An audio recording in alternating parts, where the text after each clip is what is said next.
Major League Baseball welcomes you to the following presentation of the Tampa Bay Rays.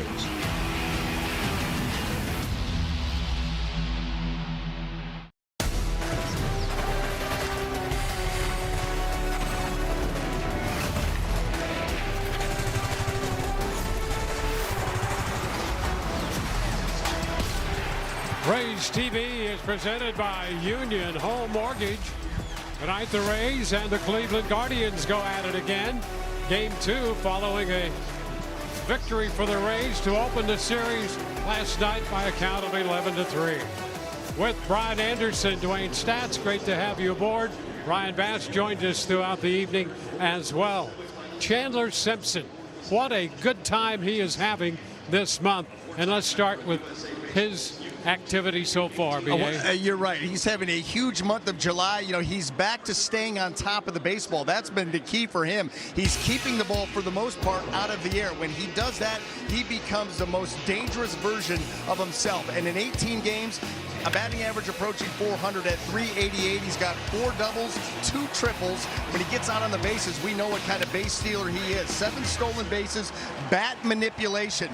Don't swing and miss often. Don't strike out. Put the ball in play. Stay on top of it. Chandler's been doing a lot of that, and he's having a great month. On the pitching side of things for the Rays, how about Nick Martinez? He has been so consistent all year. 2 earned runs or fewer in 15 of his 19 starts. But let's hone in on the last 4. The Rays have won all 4. He's 3-0 with an ERA of 2 and an outstanding whip. He does a great job of sequencing his pitches. He rarely falls into patterns, and he has one of the best changeups in the game. A true Bugs Bunny changeup. It just doesn't get there. Nick Martinez after win number 10 tonight. He is 9-2. He will be opposed by Tanner Bybee with a mark of 4-9. A little deceptive there because he has pitched much better than that record.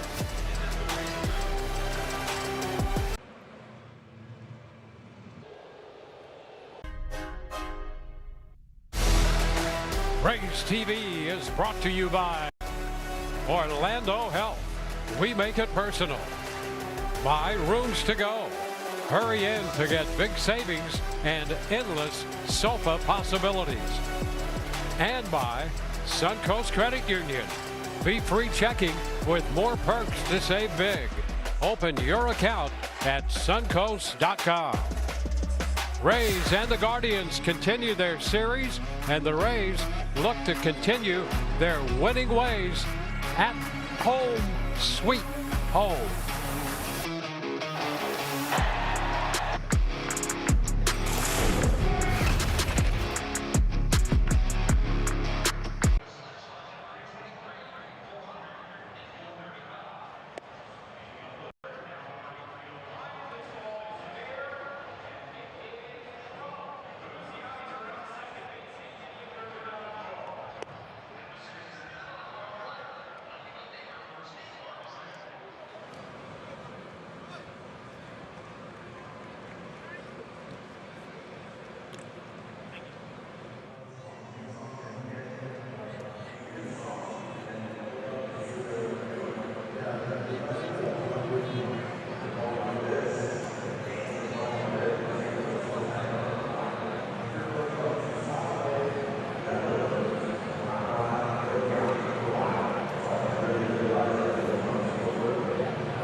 or nearest shop at take5.com.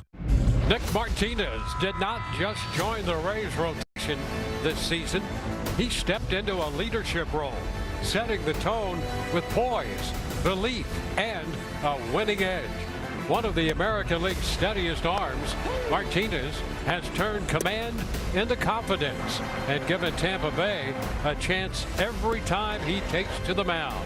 Tonight, Nick gets the ball again with the Rays looking for another statement start.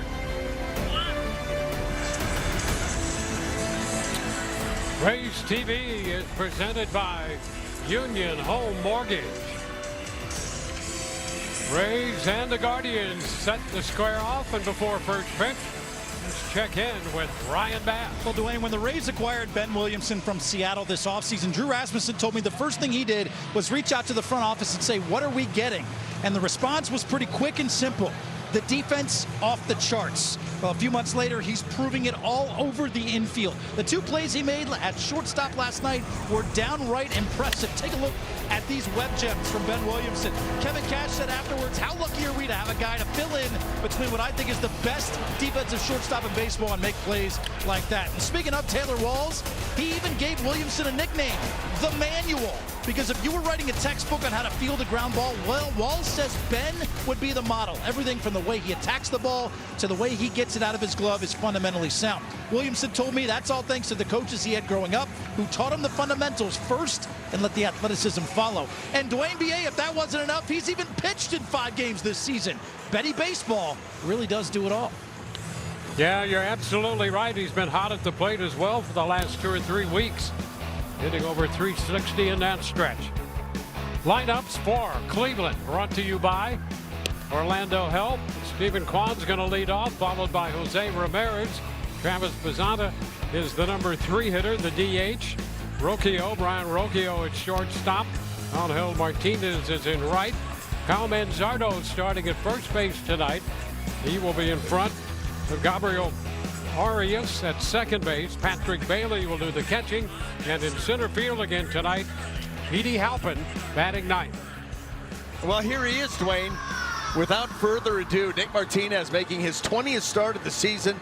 Outstanding all around. 9-2 on the record. That ERA of 2.59. Outstanding whip. Not a big strikeout guy, as you can see right here, but he does a great job of limiting hard contact. Able to go get that strikeout when he needs it, but he's trying to keep the ball off the barrel of the bat, keep a hitter on his heels, and he does a great job of that with this mix right here. A fastball that's going to average 93 miles per hour, but this is the one you got to right here. One of the best changeups in the game today. Uses it 28% of the time. The cutter gets some actual carry and ride to it. An effective pitch for him, especially in his last outing.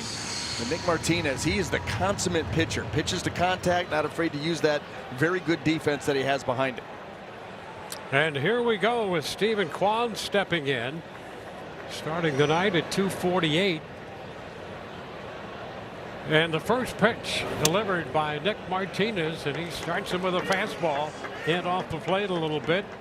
We are underway tonight from Tropicana Field.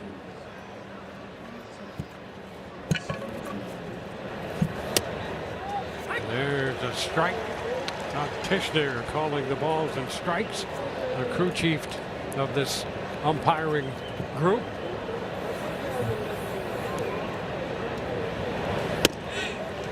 And the change taken for strike 2. 1-2.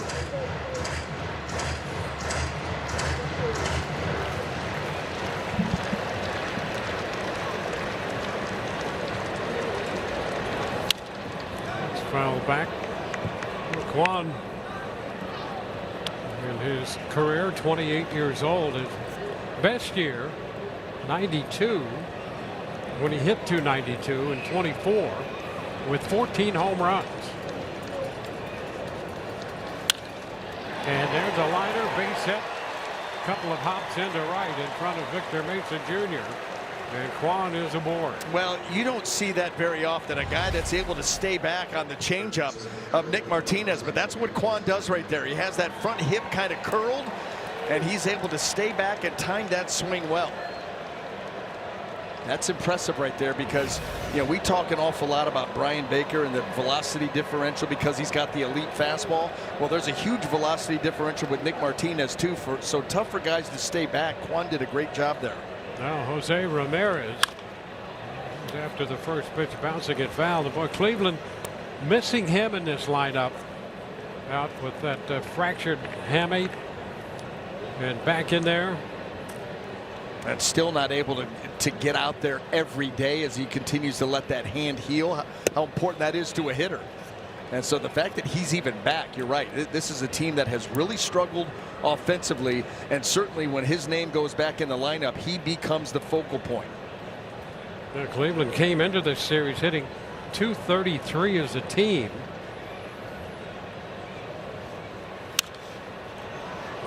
That will take the count to 1-2. I mean, here's a guy who a year ago hit 30 home runs for them. So without him in that lineup, a major difference. You can see the accolades throughout his career. How about this? And that's what you're talking about. He hit those 30 home runs, but he'll get you 30 stolen bases too. He's done that 3 times. 6 silver sluggers. Again, when you're the guy that don't let Jose Ramirez beat you, and he's still able to put up numbers. 2-2. And those stolen bases may surprise some people, but and not only does he steal a lot of them, he's very efficient in that department. The latest run has been 24 of 26. Now the count is full.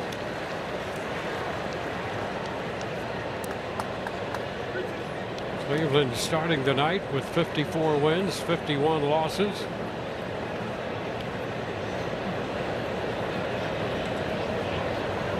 Runner breaking, and the pitch skied to the right side. Palacios out from second, making the call, and he's got it. Retreating to first, Stephen Kwan. Well, let's go ahead and set the rest of that Rays defense for you. In that outfield, left to right, we've got Chandler Simpson, Cedric Mullins, and Victor Mesa Jr. Infield third to first, Junior Caminero, Ben Williamson, Richie Palacios, and Jonathan Aranda. Hunter Fiducia gets the call tonight behind the plate. Travis Bazzana, the designated hitter.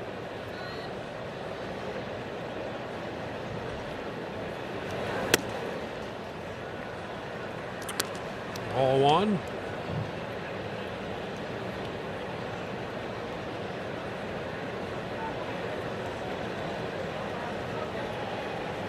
Kwan with that lead again.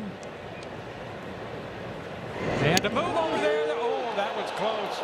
Aranda thinks they got him. The call was safe. Aranda is the new version of Randy Arozarena. He always thinks he got him.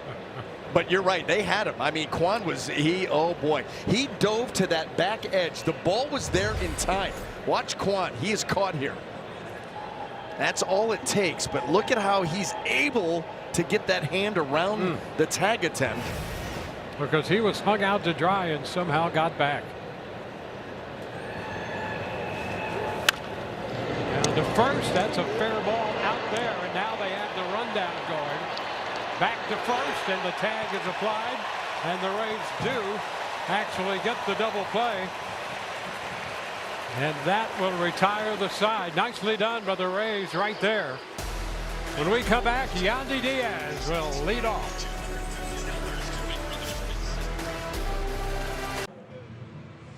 Reasons to go. Find yours at T-Mobile. Hey, interesting on this rundown. There's a lot of distance between Ben Williamson and Stephen Kwan, who's going to try to get in the way of the throw. So watch Williamson. He starts to angle. He creates a throwing lane by going into the turf. That gives him a better window to get the feed to Aranda and then the tag to Kwan, because he knows Kwan's trying to get in the way. He can't go in that far. So a great job by Ben Williamson. High IQ baseball play, creating a lane to throw to Aranda. Yeah, and a great pickup by you right there, because you could see when Williamson actually went to the grass, the turf, and then if the base runner finds himself on the turf, that's a problem for him. That's it. And the umpire comes into play there. Yeah. Great job. Well, let's take a quick look at the starting lineup, brought to you by Orlando Health. Yandy's going to lead it off, followed by Aranda, and then Junior Caminero, Mullins, Simpson, and Mesa Jr. in the heart of the lineup. Palacios will follow, then Williamson and Fiducia. And we're set to go with Yandy Diaz. Almost. Tanner Bybee is still arranging that hat on that salad that he's got working there. 21 starts this season, a 4.9 record, ERA of 3.86, and a pretty good whip. And the pitch is wide. It was nice of him to accommodate our timeline. Listen, we had a story to tell, and yes. Tanner knew that. Nice job. This is the mix here. That cutter, the 2-seam, 4-seam.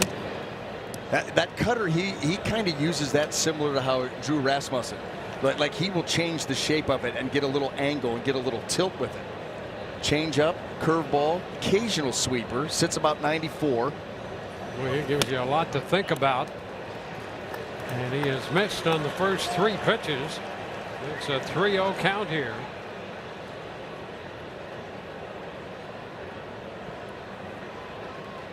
Yandy on the verge of 1,000 hits.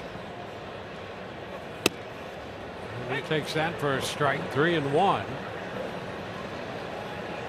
This year at 304. 14 homers and 61 runs batted in, 999 hits. And the count is full. Yandy broke in with his Cleveland club back in 2017. Partial year then, partial year in 18. And a foul ball. All the rest has been with the Rays starting in 2019.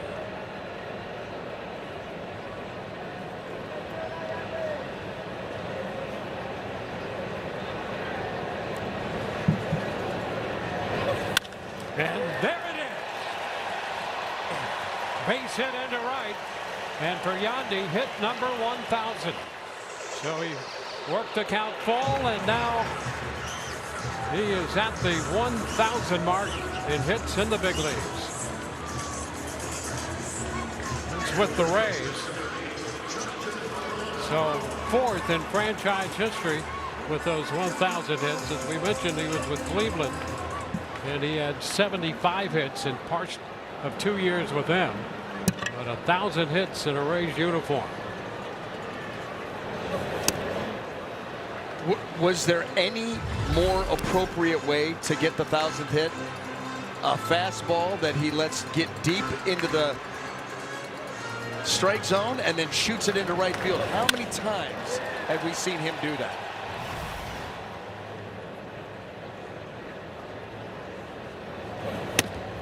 Now the pitch upstairs to Aranda, and it's 1-1.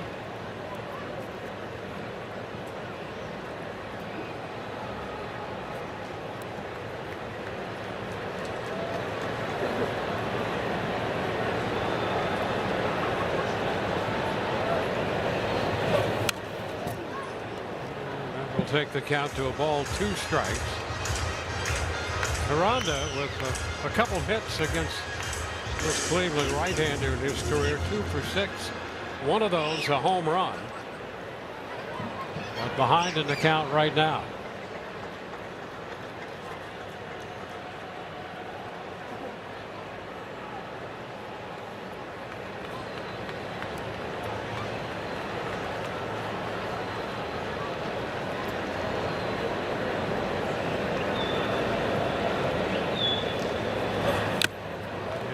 Foul-tipped strikeout right there, right back directly into the mid of Bailey. Now let's take a look at that Cleveland defense and see how it's going to line up. Outfield left to right, we've got Stephen Kwan, Petey Halpin, and Angel Martinez. Infield third to first, Jose Ramirez, Brian Rocchio, Gabriel Arias, and Kyle Manzardo, with Patrick Bailey back behind the plate.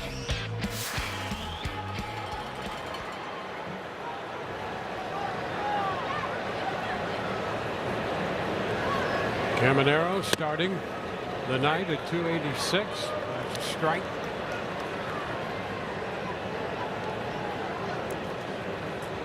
'29 home runs for the Rays third baseman.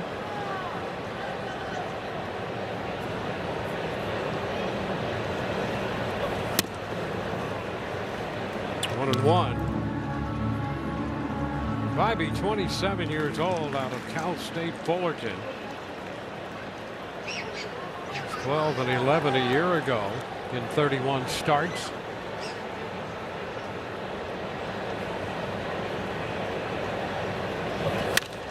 High fly ball into left. Stephen Kwan circling there to get back and make the catch and to give himself a little momentum if needed. But Yandy States put it first. Well, with the first Rays hit of this game and every hit this season, Suncoast Credit Union donates $79 to local nonprofits. Visit suncoast.com/Rays for more information. And Yandy picking up that hit to open the Rays first.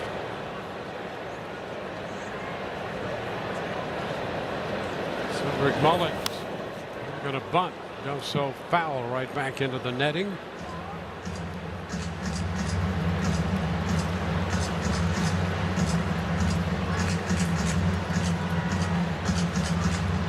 Mullins, as you can see, in double figures with 12 home runs, had 2 extra base hits in last night's game, a triple and a double.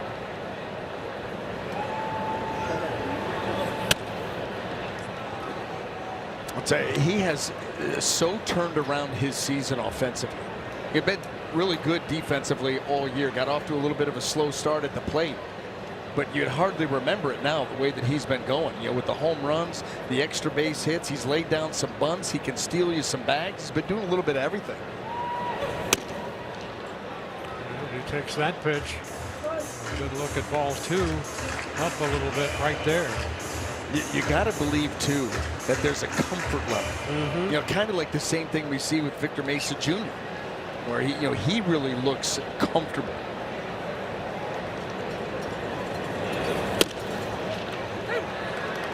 Two and two. And kind of interesting the way that works out. You know, Mullins, a veteran, has been around, struggled early, and then kind of hit his comfort zone. And Mesa Jr. trying to settle in as a younger player.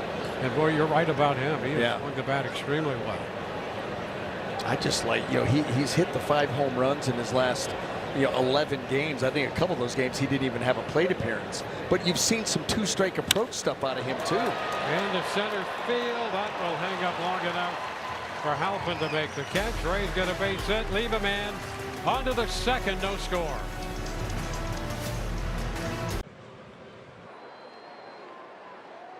Scorecard Plus.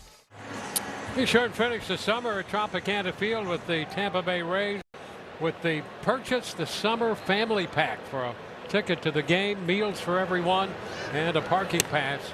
Starts at $27 per person. Find out more at RaysBaseball.com/summer. Great deal there. And when you look at the schedule, boy, we get into the closing months of the season before you know it. Rocchio up there with the count of 0-2. The Rays have the Guardians in here right now.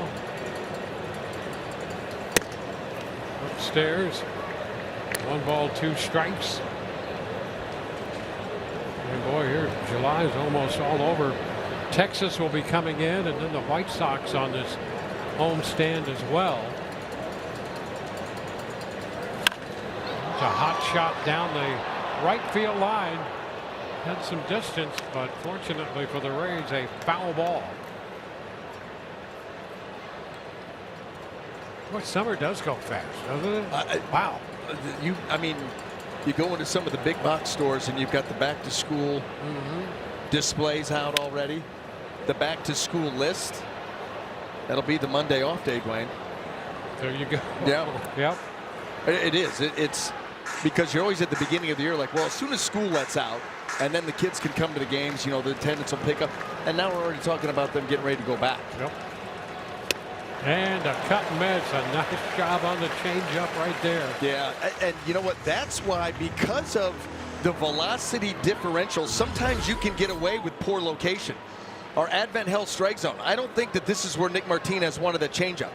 But when it's 15 miles an hour slower than your fastball, you know what? You can still get away with it.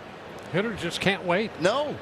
No. Again, we talk a lot about that with Brian Baker, but that's because he throws 97, 98, and then has a mid-80s changeup. Okay, but it's no different with Nick Martinez. Look at that, 15. You look at the difference right there. That's the biggest velocity differential, fastball changeup in the game. And that's why he wants to locate that pitch and put it in a really good spot. But sometimes even when he doesn't, it still works. Yep. Bad spot. Hitter thinks he's on it. Sorry. Yeah, I mean, really, I mean, he thinks, boy, I'm about to blast this baseball. Yep. And next thing you know, he's heading back to the dugout. Stays in. It's 1-2. Angel Martinez, switch hitting right fielder in there from the left side against Nick Martinez. Oh, that's a strike. Oh, how about that location? No chance. And it's the two-seamer. It's the front door. I mean, you think that ball is going to ride in off the plate, and that two-seamer stays true, comes back just a little, but enough. Martinez standing in the batter's box had to convince himself that he was out. Yeah, got a little help back behind the plate from Titchener. Manzardo lifting that first foot, a high pop fly near the line and right. Palacios out there to make the catch, and Chandler Simpson set the lead off when we return.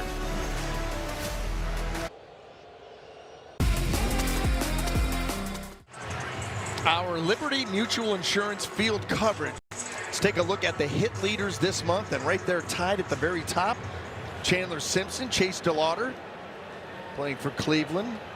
Of course, Yordan Alvarez, Stephen Kwan on that list. So 3 of the 4. First pitch, Chandler Simpson takes it for a strike. There's Kwan out there in left, and in that lineup tonight, was not in the lineup last night. Ground ball through the middle, and a base hit for Simpson. He'll make an aggressive turn and hang on right there. Leadoff base hit.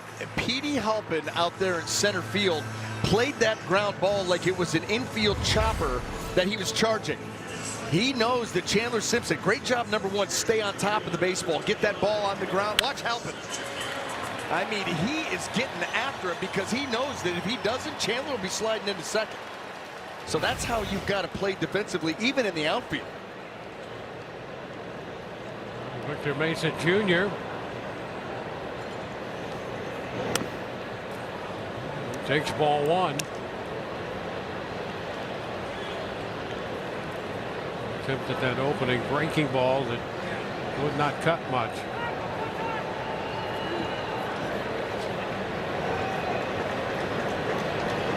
Mesa Jr.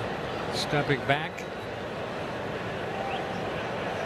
Well, the Rays got the leadoff man on in the first when Yandy singled. Now Simpson a base hit in the second inning to start things. Got a little lean there. Not going, and that pitch is ripped foul. Well, let's look at our Ford Keys with Victor Mesa Jr. there at the plate. We talked about him feeling a little bit more comfortable. He's certainly playing that way. How about this? Last 9 games, a .355 average, 5 home runs. The slugging percentage of .871 is best in the American League. So, and we've also seen in those 9 games a couple of hits that, you know, 2-strike approach, stay through the middle of the field, flip something into left field. It's not just a power game with Victor. Chandler wants to go. Boy, look at that lead. The cut and miss, and now Mesa's behind. The count 1-2. You're right about Mesa Jr. He has 8 home runs total. 5 of those have come in his last 11 games.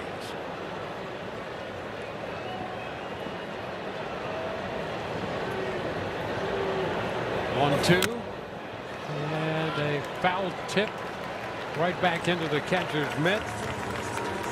And Mesa is the first out. Second strikeout for Tanner Bybee. And Richie Palacios becomes the hitter. Palacios got into the game late In the opening game of this series last night, hit a home run in his second at bat.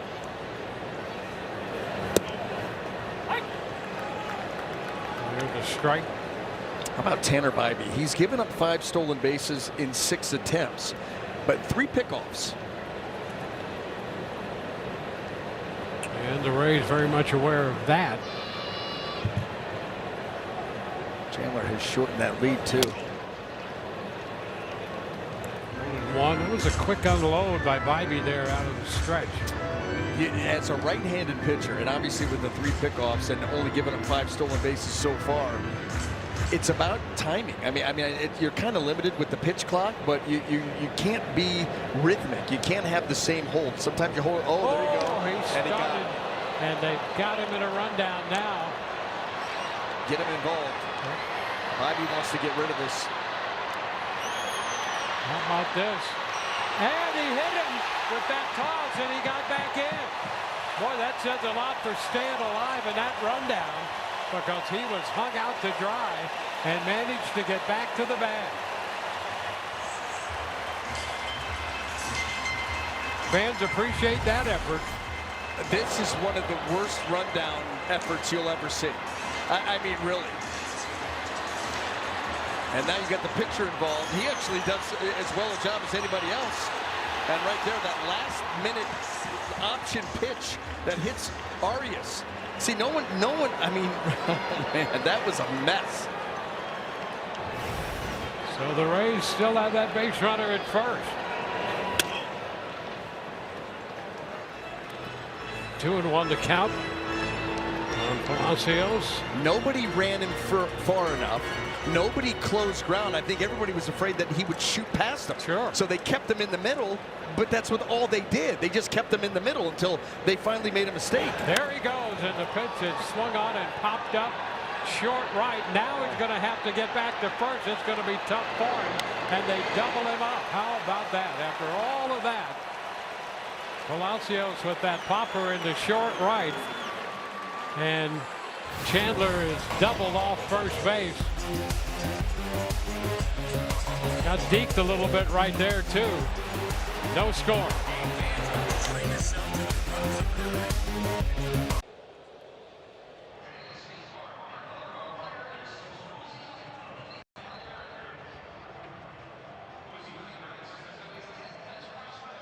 Michelin, motion for life.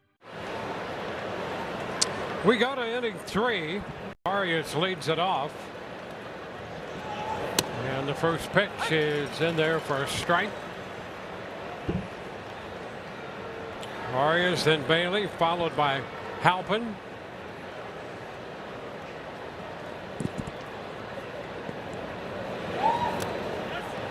And he did go trying to check.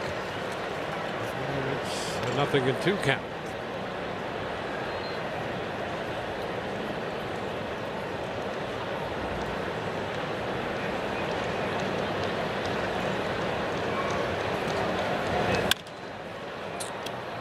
Be out of play, lifted up the right side.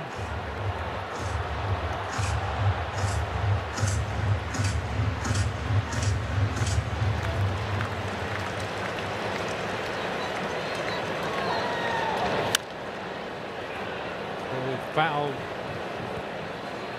Odor a few steps in that coaching box down there at third on that foul ball.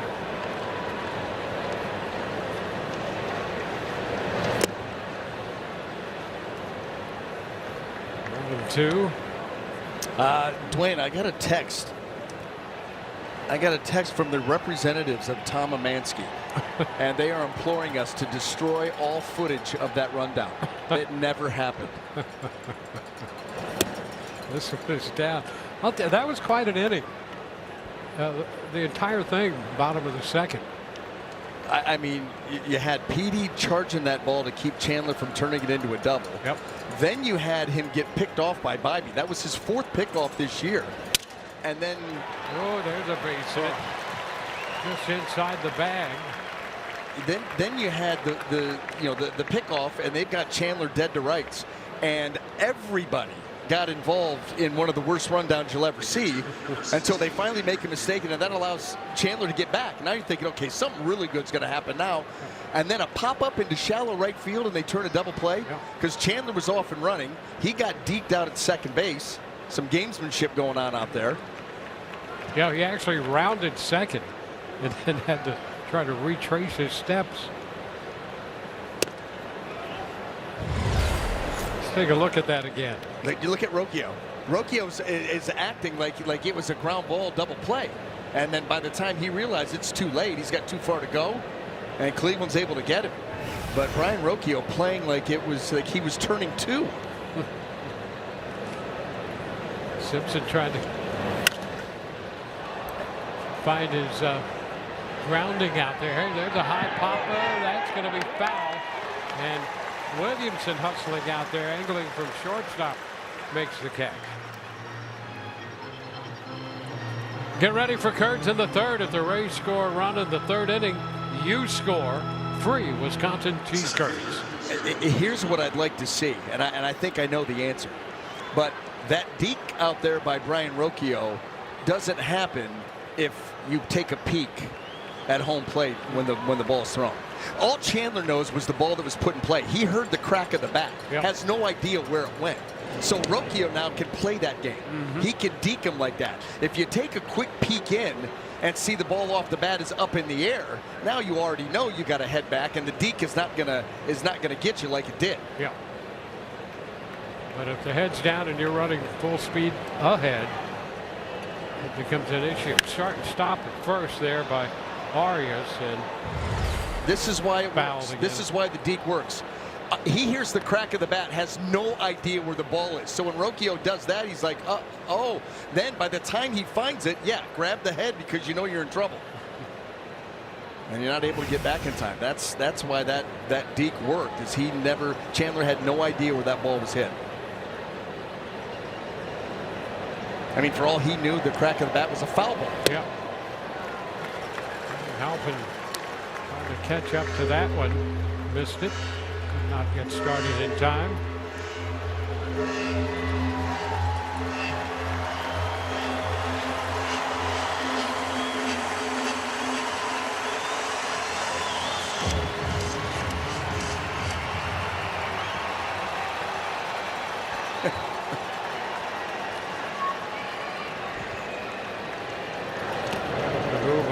Back in, standing, Arias.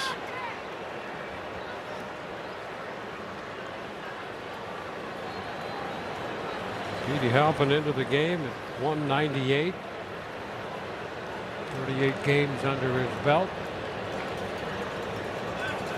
And the runner going. The pitch is foul back. So Arias in motion. He is 4 of 4 in the steal department.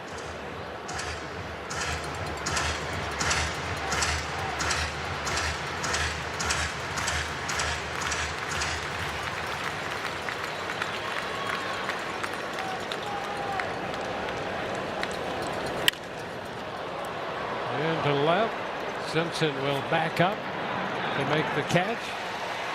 That's out number 2, and Arias stays put at first.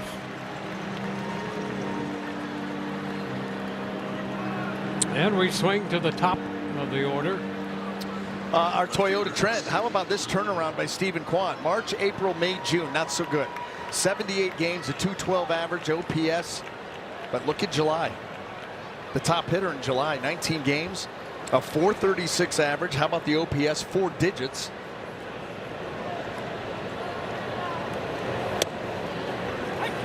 Strike. And that just to show you, when you get off to a start like that and how hard you have to play to make up ground. He came into the game hitting 248 after being as hot as he's been.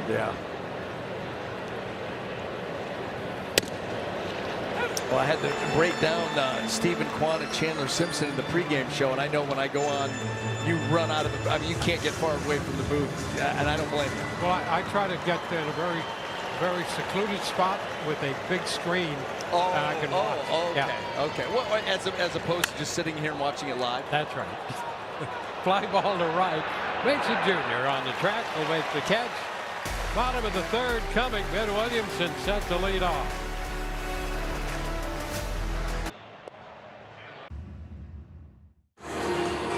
Back here at the Trop, Active Mike presented by the Active Cash Card, here with Ray's President of Baseball Operations, Eric Neander. Eric, it's been a while since we've caught up, and I will tell you, I remember the day before opening day when we chatted about this team, you said, I feel like they're going to complement each other even more as the season goes on, and our internal expectations may be higher than those externally. I'd say you nailed it, my friend. Best team in the American League, first to 60. How do you assess this group?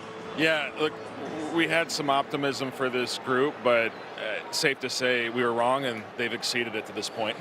They've been very, very good, especially to this point. Eric, where do you maybe see room for improvement, right? I mean, 60 wins, obviously leading the division at this point, but where can this team get better? Yeah, it's something we got to be really careful about. It's you look at it, we've had great starting pitching. We've got three, guys at the top of the lineup that do a lot of damage in the batter's box, and then the rest of the group. That word complementary, I think, is fitting in a complimentary way.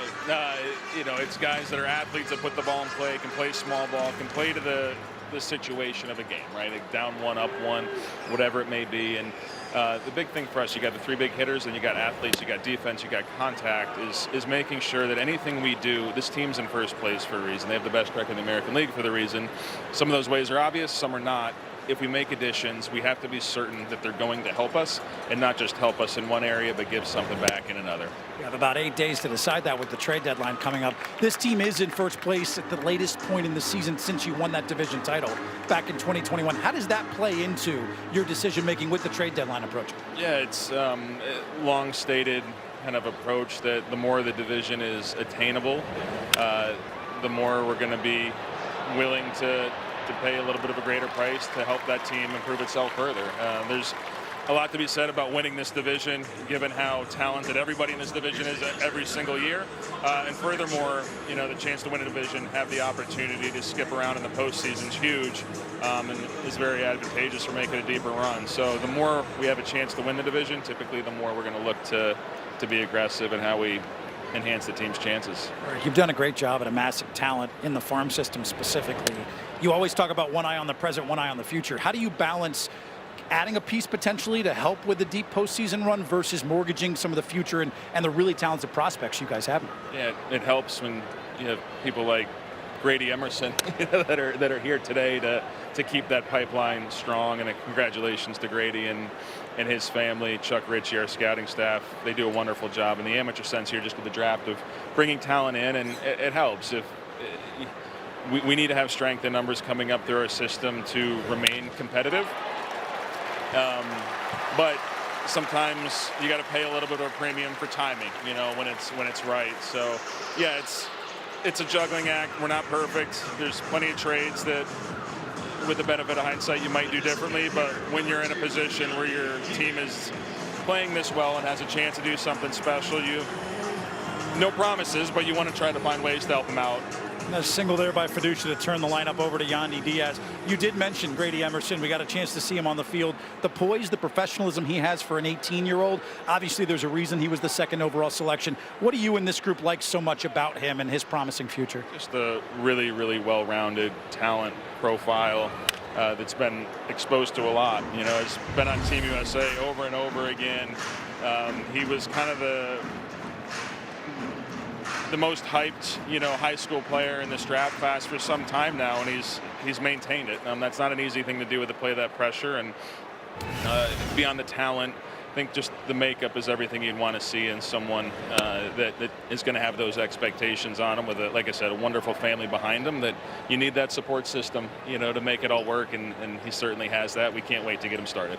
I know your phone's blown off the hook, Eric. You're never not on the phone or on a phone call around this time, but with the deadline approaching, what have those conversations been like with your colleagues, and when do you expect things to really start picking up steam where those conversations become serious? Probably a week from now. Right up to the deadline? To answer your last question first, yeah, look, you just constant dialogue, just trying to understand how to best understand how two teams can help each other, right? Be it for this season or in the future. And relationships are really important. Trust with the people you're talking with is really important. Be it me to a counterpart or someone else on our staff doing the same. And you just stay at it. And yeah, obviously, the closer we get to deadlines, the more we get down to business. But you just try to put yourself in a position to understand as a staff, what are the options, what's out there, what are the prices, how can we all make it fit, and does it make sense? Because this time of year, you spend a lot of time thinking about what else is out there and all the things you could bring in. You got to make sure you don't take for granted what you have, because this is truly a really special group and as connected a group as we've ever had. And that's saying something, because we've had some good ones. Bonded well together, and that has certainly translated to wins in the standings and on the field. Eric, we appreciate it. Keep that phone charged. I know it's going to be busy for you and your group, and we are so grateful for a few moments with us. It's up there charging right now. As it should be. Dwayne, back to you. All right, Ryan, thank you very much. A great job by Ryan there with Eric Neander. I'll tell you, it sounds like the Rays are ready if the right situation presents itself. That's what I took out of it too. Yep. Is that, with the idea, and I love how he talked about winning the division. More apt to be more aggressive if it's about winning the division, because you skip around in the playoffs. Yep. And it allows you to set up your rotation, to do all of those things. Well, guess what? Last time I checked, Dwayne, Rays are in first place in the AL East. Well, best winning percentage in the league across the board. Only team in the American League with 60 wins. So, yeah, you would expect he's going to be very busy on that phone. So it'll be interesting here in the near future as to what happens. But they are willing. They're not going to go in and be taken advantage of. I mean, it's there's some intelligent people involved in this process, but they're willing if the right situation presents itself. Oh, a strike called on that inside corner. The Rays leave a man at first. No score through 3. Taking care of our own.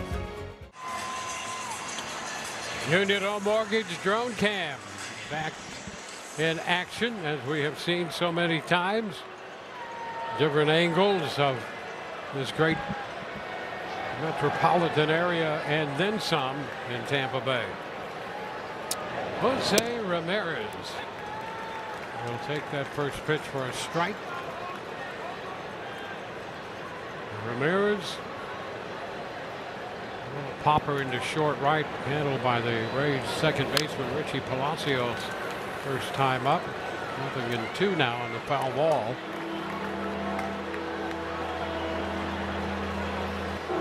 Jose Ramirez now 33, coming off a 30 home run season a year ago.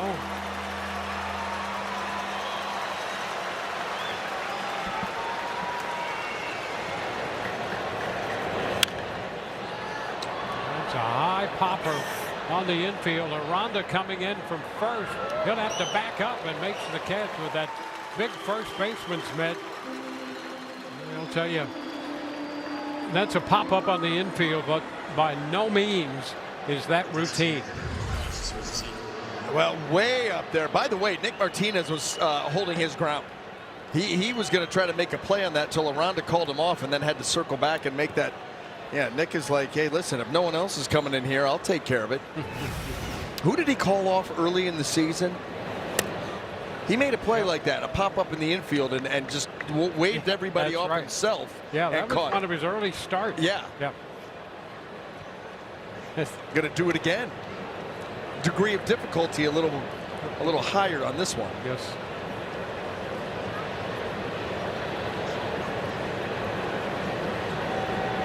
Travis Bazzana takes a strike, and it's 1-1.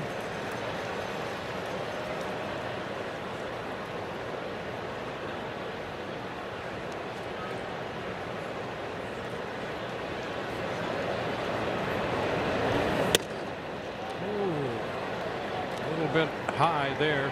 2-1. You know, it's interesting with that changeup, the lefty-righty breakout, and that off-speed stuff, the changeup being so good. One of the reasons Martinez has been so good against lefties. There's a strike. They're hitting just 239 off him. That changeup drives the bus. I mean, when you look at all the individual pitches and the average against, the changeup is what jumps out at you. 132 on the season, a 34% whiff rate. In the center, that's going to drop. Oh, a big hop. Look out. Mullins reaching up to keep that ball from bouncing over his head. And a 1-out single here. That ball maybe had some top spin on it. Why you get a bounce like that? But you're right, Bazzana, he'd still be running. That pitch came right back to the middle of the plate, and he puts a good swing on it, and that ball, woo, get that glove up there. Brian Rocchio now from the left side. Over to first, back in. Bazzana standing.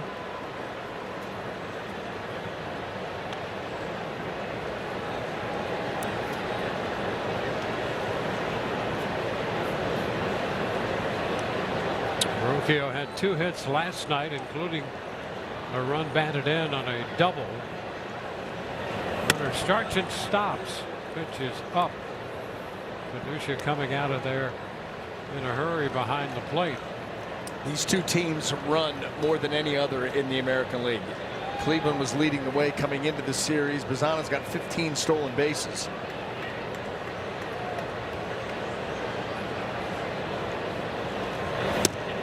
And that's a strike. 1-1.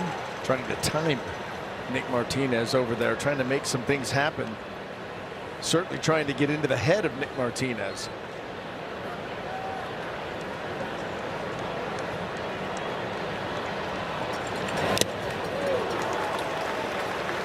Takes it to 1-2.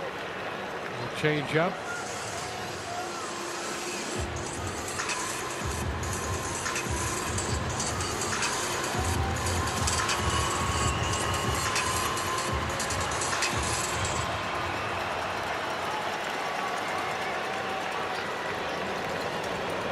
Scoreless game. We're in the 4th. 1 on, 1 out, a 1-2 count. We'll go upstairs. 2-2.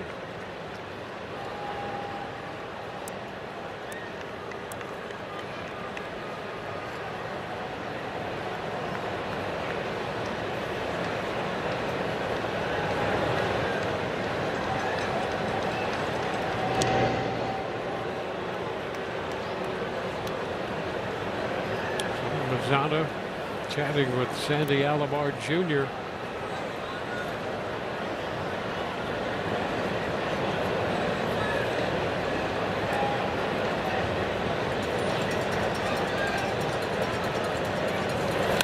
Stop, and this time Rocchio just fighting that pitch off to stay alive.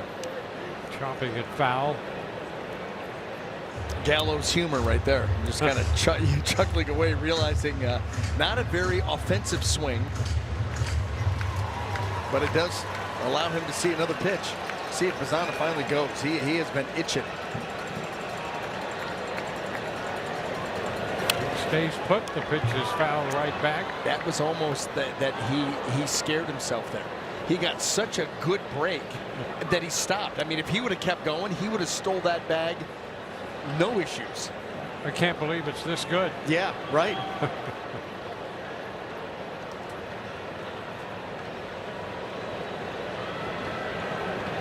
Goes and stops, and the pitch is fouled again. And what a battle we have here.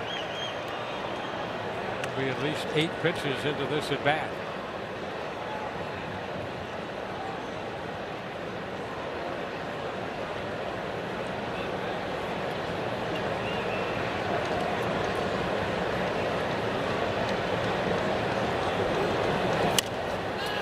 It's popped into short center. Williamson out from shortstop to make the catch. 2 gone.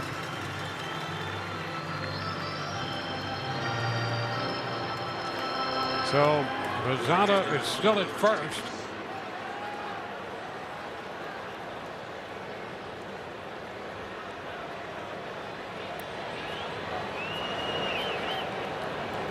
On Martinez. Called out on strikes his first time. That's a pitch at the same spot that got him on strikes in the second. Starts him with a strike up there.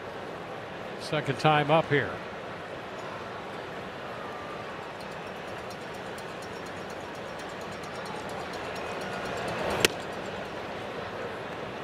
One and one.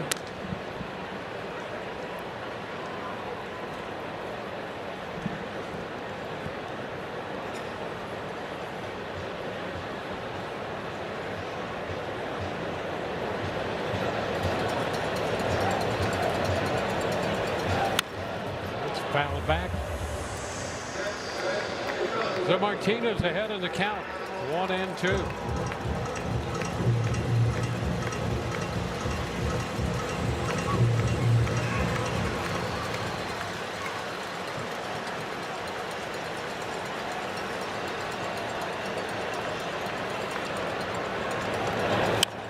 And he has him reaching, and he pops it up short right.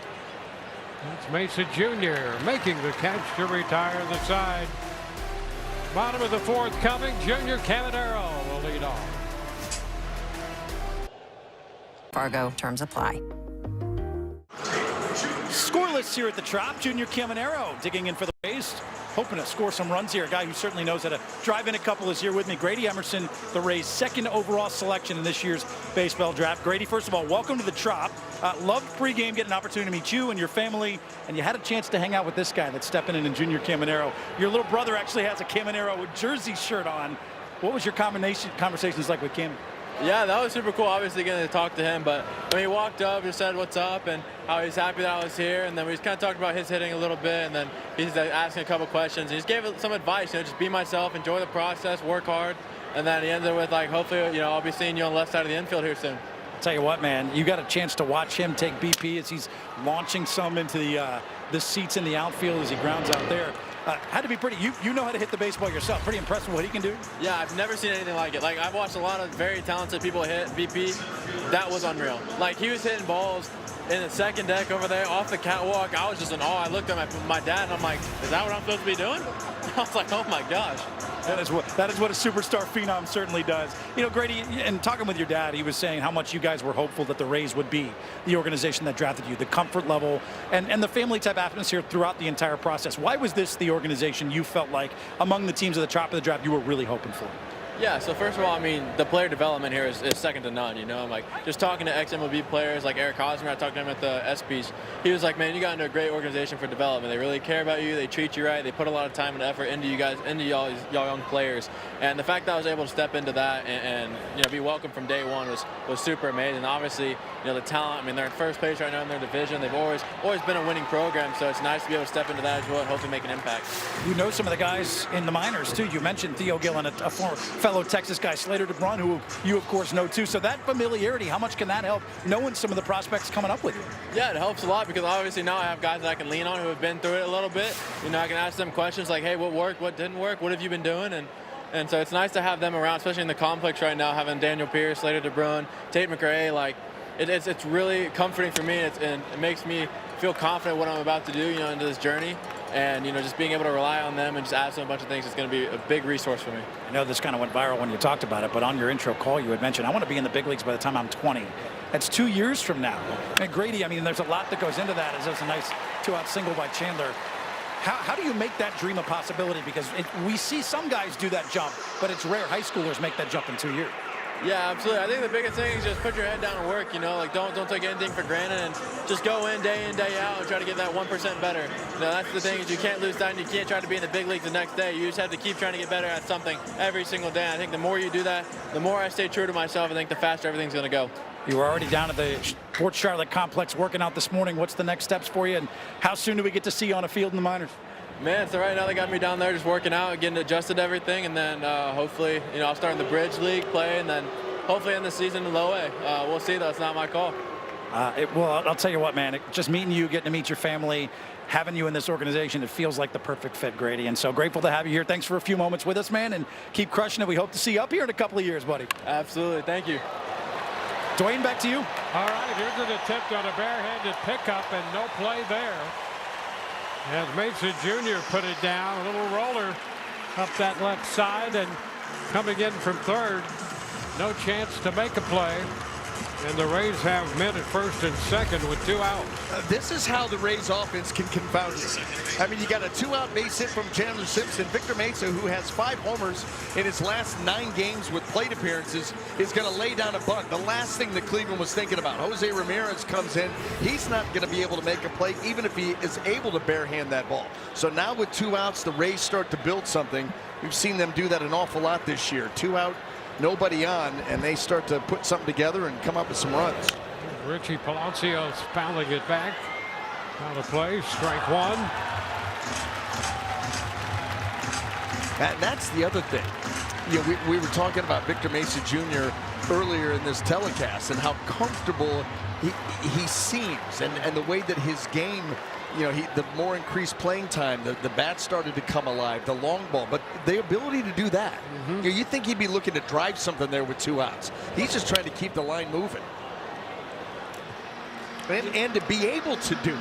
Yes. You know, a lot of guys, they may want to be, want to do that. They can't. You know, and that's the thing about this club, really from the beginning. With Yandy, then Aranda, and Caminero, you get beyond them, and the rest of the lineup is creative. It can in many be ways. A nightmare. Yes. They went 11 for 21 in yesterday's game, with 3 doubles, couple homers, 10 runs driven in, 5 through 9 in the order. Yeah, how about that? Drove in 10. Yeah. I think they scored 11. Yeah, I mean, as you said, 5 through 9. Yeah. You got the big guys 1, 2, 3, and then you go, well, boy, we got through them, and then here comes the rest of the crew. And how about this? This is really interesting. And so to the count, the 5 through 9 hitters in the month of July. So we got a pretty good sample size. Yep. 3 weeks worth of games. The 5 through 9 hitters in the month of July are hitting 306. 306 with a 347 on base. Yep. 5 through 9 for a month, for this month. Yep. I mean, that's pretty astounding.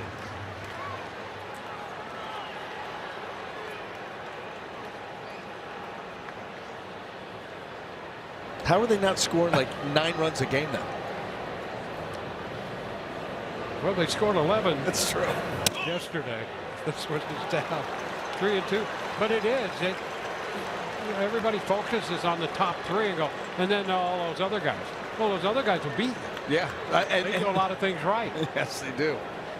Yes, they do. And they do a lot of different things. Yes. That the big 3 don't do. You got the big 3 and the terrible 6 in terms of dealing with them if you're on the mound and the opposing team. Runners break and the pitch is inside. So on that 3-2, 2-out pitch with the runners going, Palacios draws the walk. And they're going to be loaded. Going for that fastball in, and Bybee has had a couple of called strikeouts on the fastball in. That one he pulled just a little bit, and again, 2 outs, nobody on, base hit, bunt single, walk. Rays have a chance here.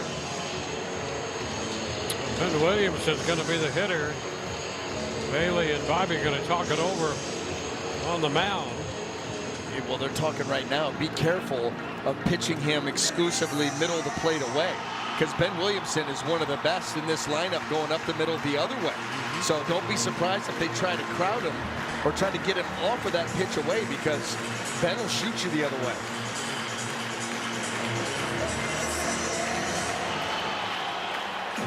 Well, and over his last 9 games, he's been hot, hitting over 360 in that stretch. So here we go. Bases loaded, 2 outs, and Ben Williamson.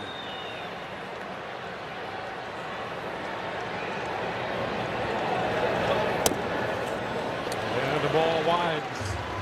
Cuts away from the zone.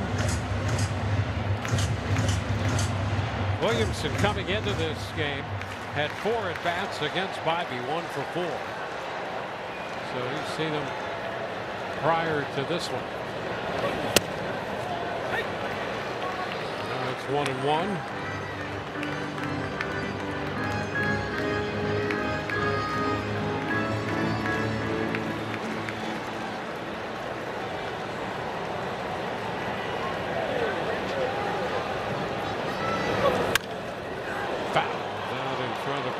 Dickerson toward the bullpen.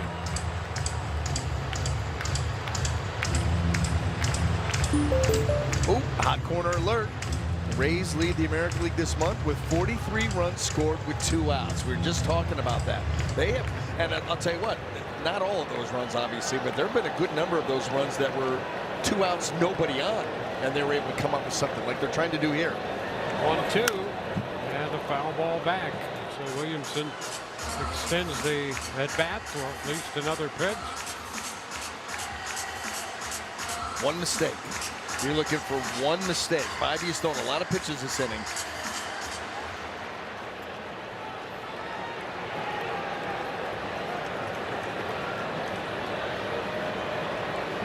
One-two again, and a little ground ball headed to short. Throw to first is going to be in time, and the Rays threaten but leave them loaded. On to inning 5, and we have no score.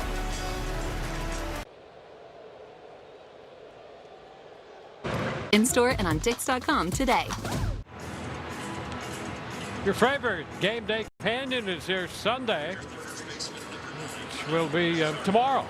First 10,000 fans receive Raymond Shoulder Plush, presented by Suncoast Credit Union. Clip Mini Raymond onto your shoulder and cheer on the Rays as they take on the Guardians. Visit RaysBaseball.com/giveaways. Kyle Manzardo leads it off here in the 5th inning. Here's ball 1. Arias next, and then Patrick Bailey, the catcher.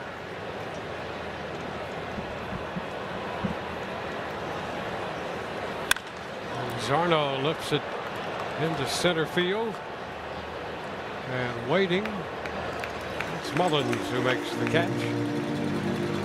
Kyle Manzardo is out number 1.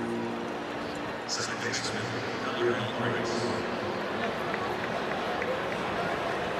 Gabriel Arias. He has one of the 3 hits surrendered by Nick Martinez. No walks in this game. Coming in, Martinez. There's a strike, had issued only 20 walks in just over 111 innings. Covered 19 starts. That's 1.62 walks per 9. That's in the 98th percentile. And he understands that he can't beat himself. You know, he doesn't have that overpowering type of stuff to be able to pitch through a lot of self-induced mistakes. So what does he do? He limits them. Oh, there's a nice change and a swing and miss, 1-2. That's one of the reasons the Rays are 15-4 in his starts. How about that? I mean, that's getting it done. Yeah, and again, you point out the walks. Only 62 strikeouts in 111 plus innings coming in. I mean that you know that by the way is in the 2nd percentile. Yep. So one of the very best at limiting this walk. One of the very worst at being able to get the strikeout. Now he can go get a strikeout when he needs it, but he is more than happy to try to get a guy out as quickly as possible. And he takes care of Arias. Puts him on strikes for the 2nd out. Well, this is our Orlando Hell slow-mo replay, and take a look at this fastball that he just gets riding up and away. Arias thinks he's got a pretty good beat on it. Not so much. Patrick Bailey. Which is now Bailey, originally drafted by the San Francisco Giants. Now wearing his Cleveland uniform. He was a 1st-round pick out of North Carolina State. 1-1.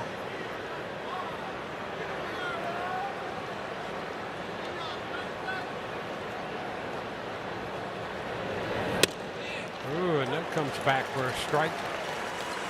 1-2. That's a nice pitch to have as well. Have the hitter give up on it, and it's in the zone. He's just really smart with his sequencing. You know, always very well prepared, but has a good idea of how he wants to sequence pitches, being able to read a hitter's swing or approach. Sometimes will call his own pitches. Oh boy, I'll tell you, good idea. And he came very close to ending the inning. He fooled Bailey so bad that he couldn't swing. He couldn't pull the trigger. Now you just start hoping that that ball ends up off the plate, which it did.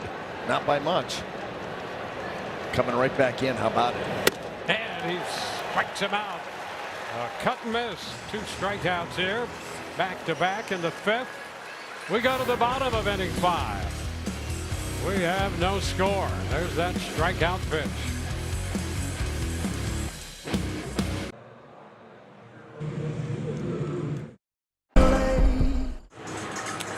Rays are holding a book drive Sunday, August 2nd.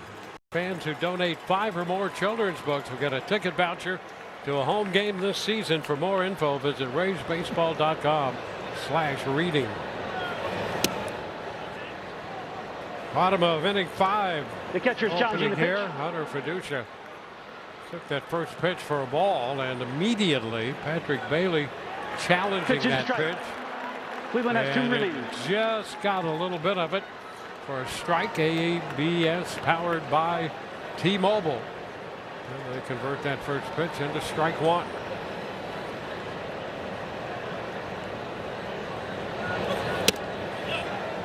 Did he go? Yes, he did. So 2 pitches in, and already a tough at bat here for Fiducia. Oh, that sweeper coming in and ending up off the plate. He just cannot hold up enough. And that was close, but it goes against him. And now you've got to try to dig down here and try to foul something off. Hope that Bibee leaves one out over the plate. No go that time. 1-2.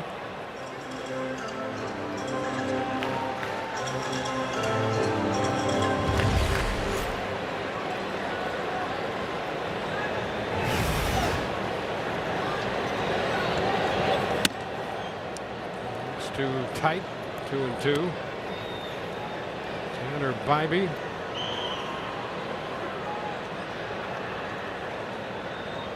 Cleveland picked him in the 21 draft.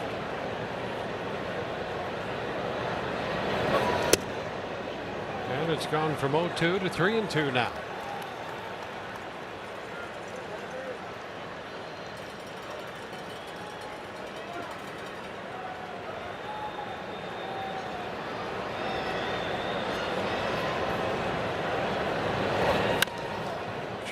Foul.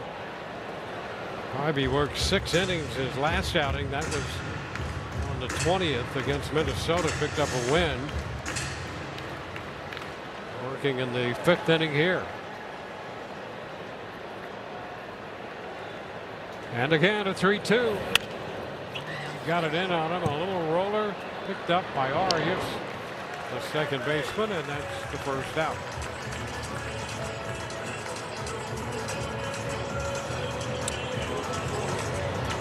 Well, calling all Golden Rays. If you're 60 or older, time to enjoy America's favorite pastime for less. Rays offering discounted tickets to select games just for seniors. Catch the excitement at Tropicana Field. Find out more and get verified at RaysBaseball.com/golden. That's up the right side with some slice and out of play. Well, Yandy picked up a base hit in the first, hit number 1,000 in a Rays uniform.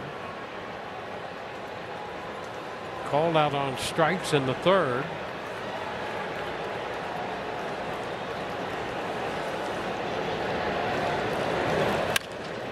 Into center, and that ball's going to go all the way back to the wall. One big hop to the wall, extra bases, a double for Yandy Diaz. So Yandy in scoring position with his 18th double of the year. Our Orlando Health slow-mo replay, let's take advantage of it, because once this ball leaves the bat, there's nothing slow about it. Into the zone, the breaking ball hangs, and boy, did he rip that ball to center field. Petey Halpin He was kind of shading him over towards right center. Yandy goes right through the middle, and boy, the way that these two pitchers have been going here tonight, not many opportunities. Rays had one in their last half inning, left the bases loaded. Got to get Yandy in. Here's Aranda. Pounds it back. Yeah, Yandy is now 6 of 16 in his career against Bybee.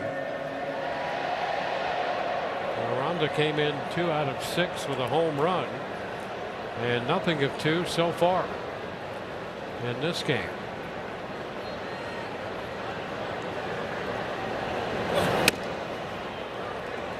Crowds him a bit, 1-1.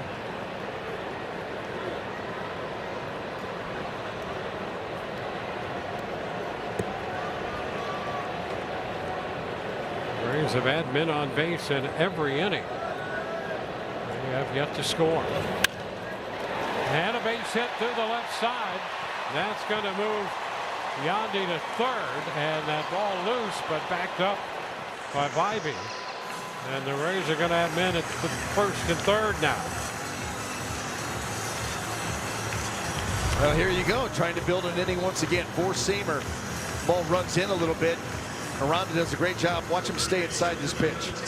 Lets those hands drag through there, and here comes the barrel shooting the ball the other way. Yandy hung up there for a quick second, but that ball was hit so hard there was nowhere for him to go except 90 feet, and now you've got a real good opportunity. That runner at third, less than 2, and you've got one of your big boys at the plate. Junior Caminero, nothing of 2 on the day.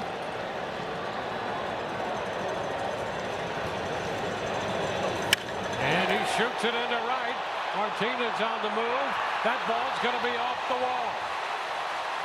Yandy has scored. Aranda's going to go to third. Into second base goes Caminero, and the Rays take a 1-0 lead.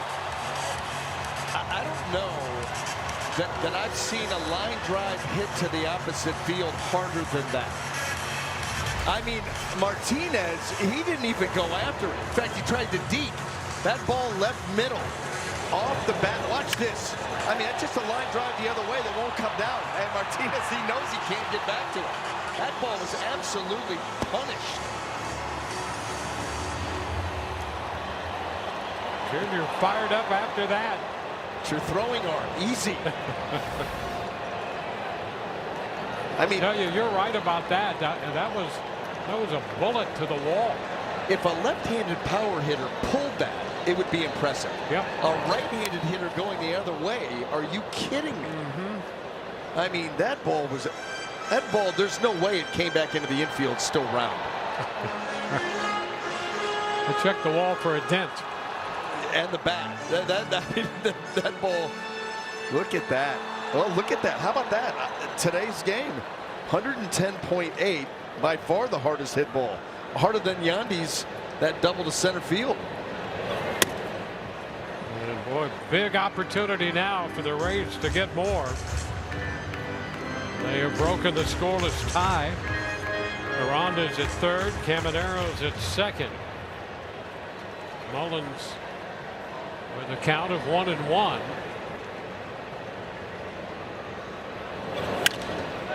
Mixing a fly ball into left. Kwan's going to go back to catch it, tagging at third. Aranda, he will score, and Kwan throws it right into the turf out there, and it rolls to third base as the Rays pick up their second run. Mullins with a sacrifice fly and a run batted in. Hey, well, hold on a second. Here's the thing. Kwan had no play on Aranda. He was never going to try to throw him out. But I don't know what he was trying to do here. He threw that ball 40 feet. And you're going to throw it to third to try to keep the tag up there. He's got no play at the plate, but he's got no play in left field either.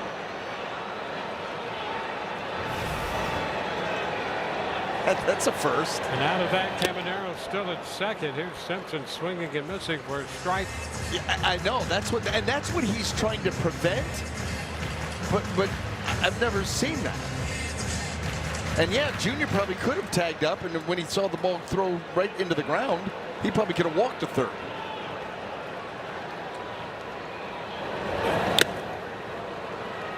Oh, 2 now to Simpson. If we could just get Chandler in another rundown, that's all this game needs. You know, they say you see things you've never seen before in this game, no matter how long you've been around it. Well, we've seen a couple of things.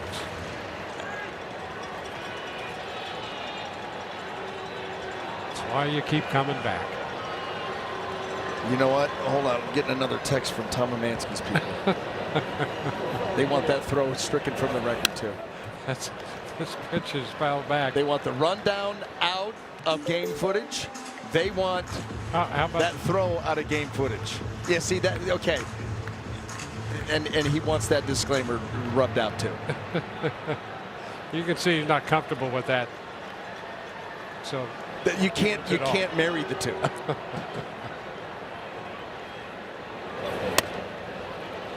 1-2, but it shows how kind-hearted all the folks in the truck are. You know, they have great hearts. Hate to see the suffering of humanity.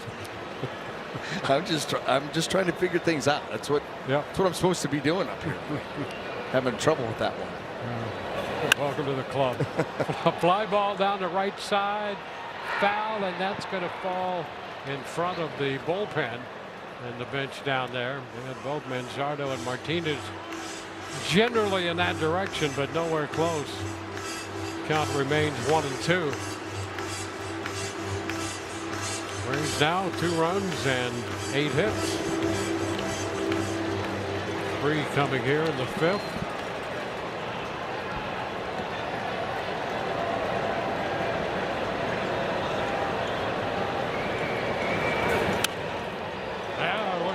Foul down toward the bullpen. We had Corey Dickerson moving out of the way.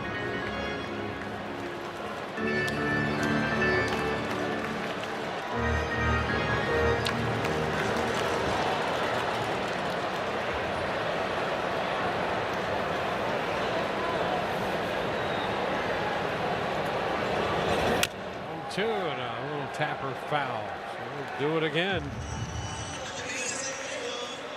Boy, Chandler will battle you. And we talked about it. He's one of the toughest guys in the league to strike out. Put the ball in play, bat to ball skills. You know, Stephen Kwan, that we were talking about earlier, you know, breaking them down in the pregame show when you run off to the big screen. But the similarities between those two guys, you know, they don't have the quickest bats, but it's not about that. It's about hand-eye coordination, bat manipulation, putting the ball in play. This one lined into right. Martinez lining it up to make the catch. And the Rays are finished in the 5th, but they scored 2. Junior Caminero liking what he is doing and what he is seeing. 2-0 Rays.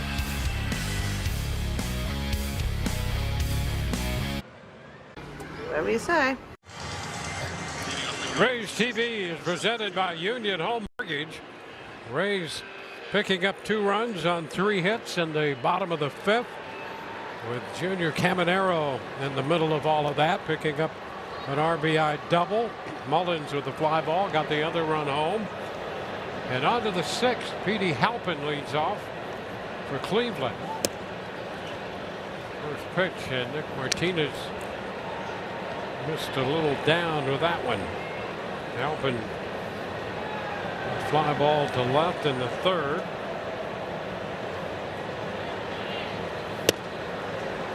There's a strike.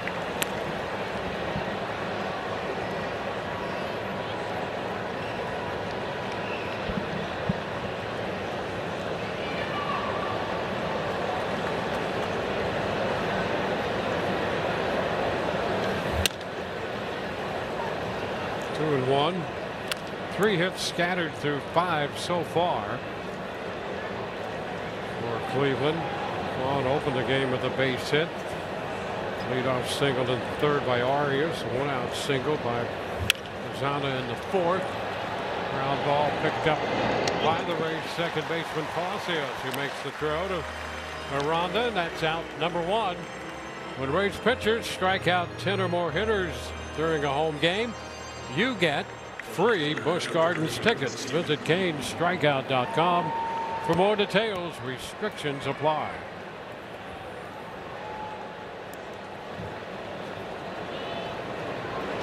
Top of the lineup, Stephen Kwan.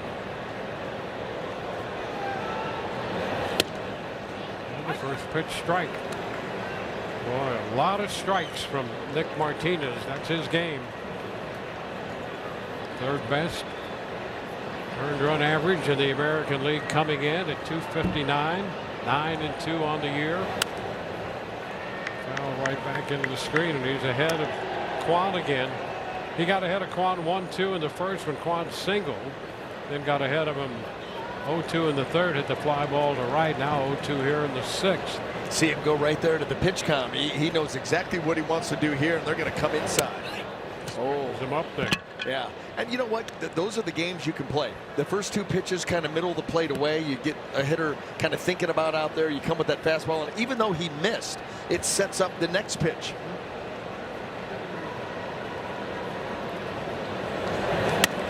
And the changeup missed up and away. That was the one he wanted. You could see he slapped his glove because he threw the fastball up and in, made him aware, sped him up in, and then the changeup away just didn't execute the pitch. And a swing and miss back to the fastball. Got it. How about that? And I'll tell you what, just like with Chandler Simpson, Stephen Kwan, not an easy guy to strike out. And there's nothing fancy about this. Orlando Health slow-mo replay, just a fastball right through the middle of the plate. And I think it was all the back and forth by Nick Martinez that allowed for that, because Kwan does not swing and miss, does not strike out often. Jose Ramirez, little tapper, quickly off the mound. Martinez picks it up and throws, and it's not going to be in time. Well, Jose Ramirez with a little tap of a base hit. I mean, a little nub shot, and it just made for an impossible play, but for anybody. Junior was never going to get there in time, and Martinez, he does what he can. He's fallen off. He's got to regain his footing, and just there just wasn't a play to be made. Well, the swinging bunt is right, and a base hit for Jose Ramirez. And they're going to have a little conference on the mound. Catch Jordan Davis at Tropicana Field coming up Saturday, 15th of August. The Rays take on the Orioles. Back-to-back entertainment, all in one ticket. So level up your experience with an on-field wristband. To get even closer to the music, visit RaysBaseball.com/concerts. August 15th, Rays and the Orioles. Kyle Snyder holding this get-together on the hill. DH, left-handed bat. Travis Bazzana will be up there with the Rays protecting a 2-run lead. And Cole Sulser is busy now. Sulser in the game for an inning last night.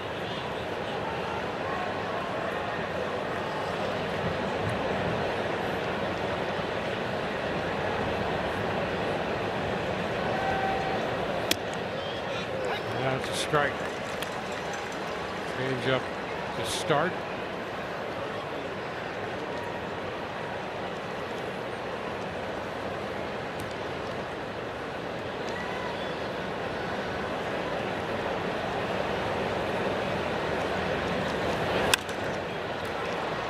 Hopper toward the line and left. Simpson on the move. He's going to get there and makes the catch.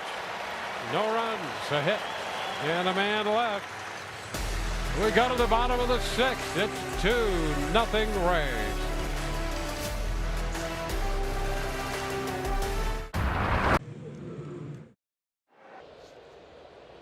Digital. And here in the Rooms to Go Lounge and celebrating Yandy Diaz 1000th hit as a Tampa Bay Ray. Congratulations to Yandy Diaz. What a mainstay in this lineup he has been. And to go out there and put a cherry on top tonight. He backed that single up right there. Hopefully they kept that ball. Mason calling for it. He sits on that breaking ball and smokes that ball into center field and does what he does best. Another extra base game for Yandy Diaz tonight. Oh, Yandy, a big part of this offense, day in, day out, night in and night out for that matter. And there he is on the hit list now with 1,001 in a Rays uniform. Carl Crawford topping that list. First pitch, and Victor Mesa Jr. looks at ball one here. Tanner Bybee still out there, about to make his 90th pitch of the game. It's taken for ball two.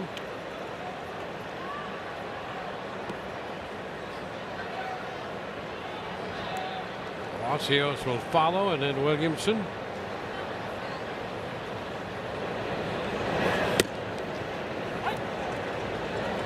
2-1.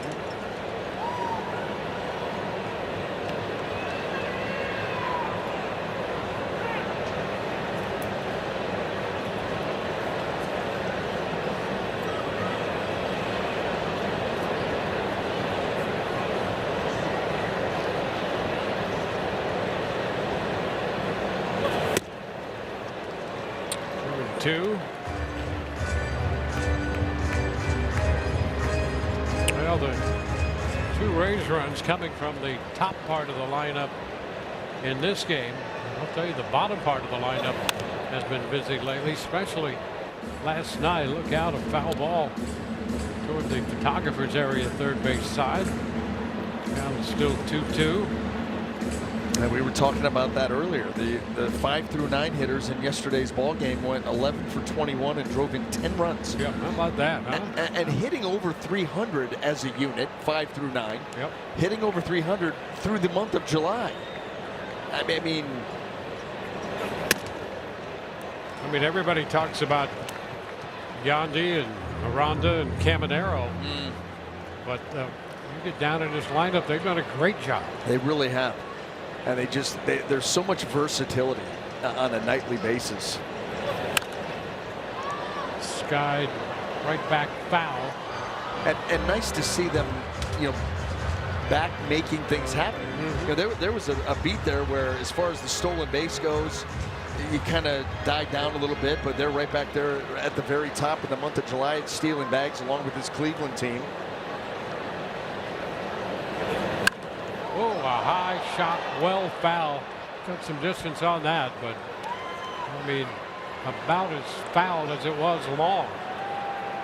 Well, there you go. 27, tied with the Nationals.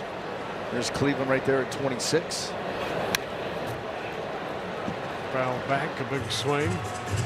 Just puts so much pressure on an opposing defense, an opposing pitcher. And the rules allow for that now. You limit pitchers' disengagements. The bags are bigger to encourage the stolen base, the taking of the extra base, and the Rays, boy, they have jumped on that. 10th pitch of this at bat is upstairs, and how about that, a 10th pitch at bat, and Mesa Jr. draws the walk. And that's after a bunt hit. That's after all this power that he's shown in the last couple of weeks. Doing a lot of really good things for the Rays. There's Carl Willis, pitching coach, coming out. Well, the Rays with the leadoff man on base. They put the leadoff man on in the first, leadoff man in the second, and now here in the sixth, and they scored their 2 runs in the 5th. And the Guardians talk it over. Well, the Yankees are up 2-1 in their game. The Rays 2 up in the American League East with the best record in the American League. The Rays with 60 wins.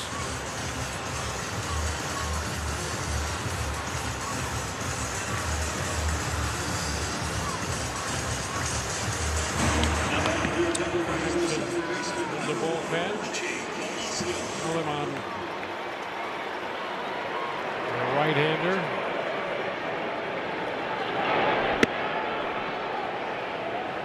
Palacios, runner at first, nobody out.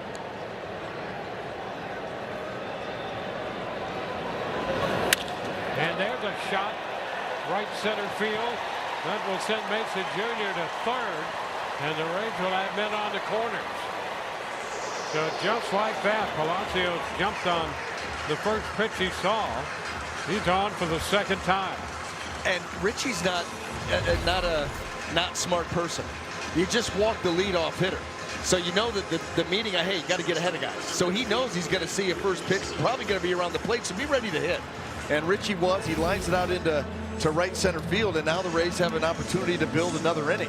First and third now, nobody out.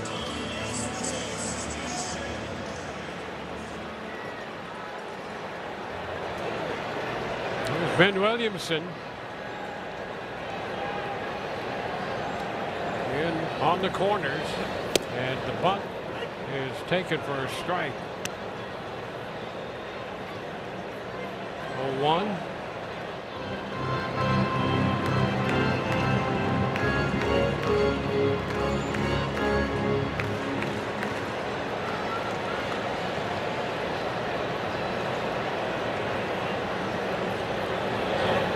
Bunt again, and that's going to be caught. The bunt popped up foul. Zardo made the catch. Yeah, that's always one of those plays that we see most of the time when the Rays run it. It's with one out. First and third, nobody out. You're thinking maybe big inning, but a couple of bunt attempts here, and this one just doesn't get that bat out in front of the plate. Not angled properly, and it's a pop-up that Cleveland's able to make a play on. Now the left-handed bat of Hunter Fiducia. Does Hunter now try it? First and third, one out. You don't put anything past the Rays. That's the thing. You don't know. And there it is. A little bunt. That's going to get the run home. And the underhanded throw to first in time. The Rays score another run. Mason Jr. crossing the plate. And you really don't put anything past it. No, you wonder. You wonder because you've seen it before. You'll probably see it again, but here's Hunter Fiducia. Now you see it get the ball down. One out, first and third. And he's able to get that in play and get that run home. Sacrifice yourself for another run. You know, Hunter had some issues on the road trying to get some bunts down, but clearly he's been working on it because that one good for an RBI. And you still have a man in scoring position for the top of the lineup. A run home. It's 3-0. Want to know the count to Yandy Diaz, a 2-hit day so far. It's foul back. 1-1.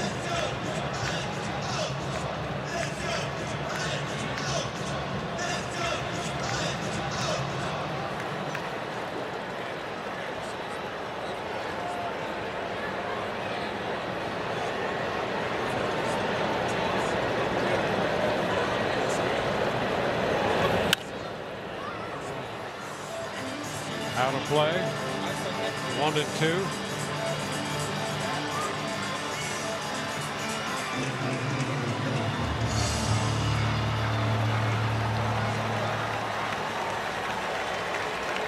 Ivy over 100 pitches.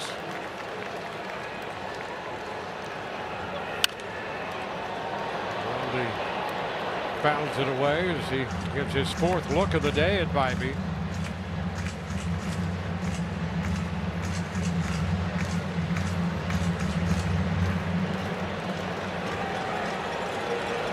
Randy 6 of 16 against this right-hander in his career now. And a cut and miss. He is out on strikes. Rays pick up a run through 6, 3-0. To everyone. But you can't continue the superlatives for Nick Martinez over the course of this season. He was absolutely fantastic today, and I think where he really did a good job was with the change of speeds. He had a lot of success today with the two-seam and the four-seam fastball. All of that set up by that changeup. Sometimes it works vice versa. The fastball sets up the changeup. Today, I think the changeup really helped that fastball play up. And look at that, lowest ERA through their first 20 starts as a Ray, 4th best at 2.45. I mean, there's some names, there is some pedigree Cy Young Award winners on that list. I'm telling you, in July, has been just great for him. Cole Sulzer takes over. Pinocchio up there and chops the 1-1 pitch down to third. And Caminero takes care of that. 5-3 on the out.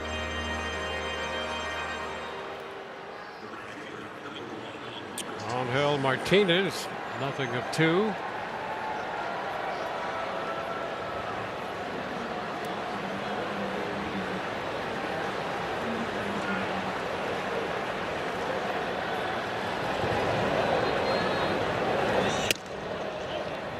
He shortens on the bat, takes the pitch upstairs.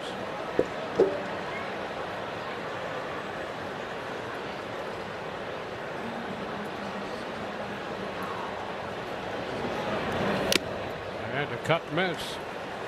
It's the four-seam fastball, 1-1.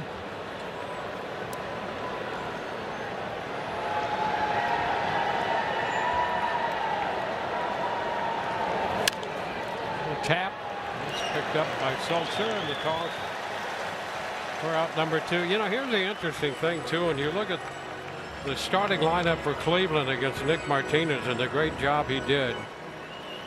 I mean, they stacked this lineup with essentially just one right-handed hitter against him. With the combination of the lefties and the switch hitters, there were 8 left-handed hitters against Martinez in this start. And he goes 6 shutout innings on 4 hits. I don't understand that. You know, with a guy like Martinez, where his changeup's his best pitch, it's his best pitch, and it's going to be really good against left-handed hitters. But then not only that, by having 8 of the 9 being lefties, you allow Martinez to get into a rhythm. Yep. You know, the fastball's in to stand him up, the changeup's away. You know, you allow him to get into rhythm, which is exactly what a finesse guy wants to do. He's not a power, just try to overpower you with his stuff. He's going to try to outthink you. He's going to try to out-sequence you. He's going to change speeds. He's going to pitch to both sides of the plate. And occasionally, you know what? He's going to elevate. He's going to do all those things, and you give him all the lefties to work with.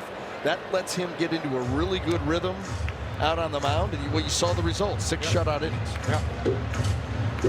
I mean, he had a 1.59 ERA in July, and he just went to work today. And there's a swing and miss. So 1, 2, 3. Here we go to the bottom of the 7th. 3-0.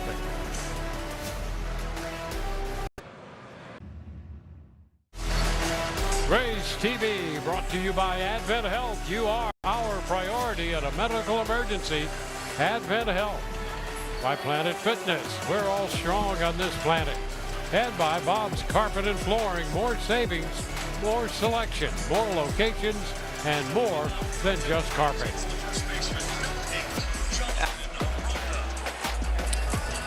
From Tropicana Field, bottom of inning 7 coming. Rays now up 3-0. 2 runs in the 5th, another run in the 6th. And they face the left-hander, Will Dion. This pitch is fouled right back by Jonathan Aranda. Strike 1. So Bybee worked 6 innings, gave up 9 hits, 3 runs all earned. He struck out 5 and walked 2. Hit 107 pitches. Strike 2 to Aranda.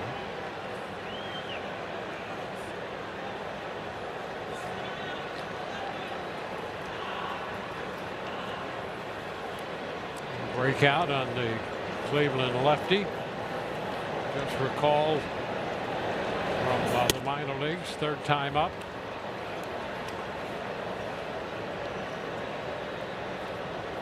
One and 2 the count on Aranda now.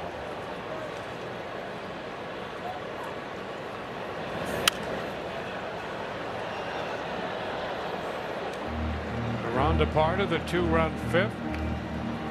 Yondi doubled, and then Aranda got the base hit. Caminero drove in a run. Mullins also picked up a run, batted in.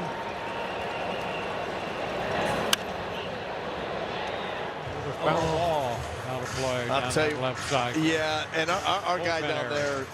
there, has had a rough day. He's had a rough day. In fact, he zooed a ground ball earlier that ended up hitting one of the bullpen members, and then couldn't get off the. Yeah.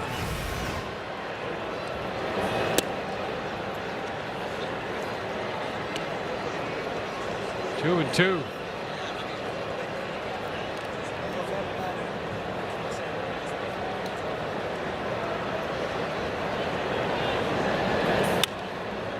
Foul ball.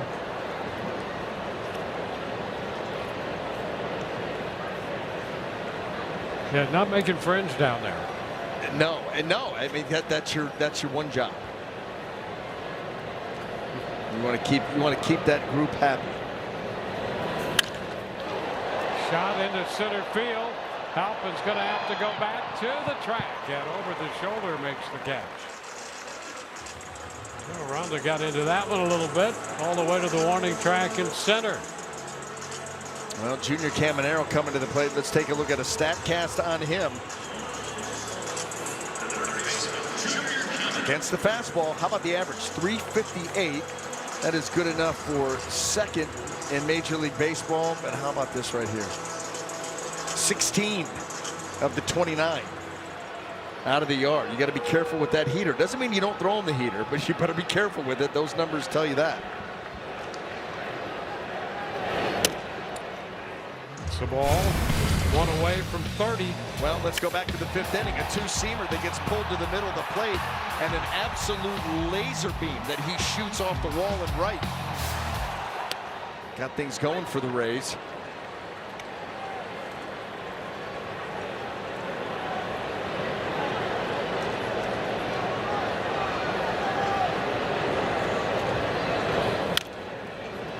Swing and a little foul ball.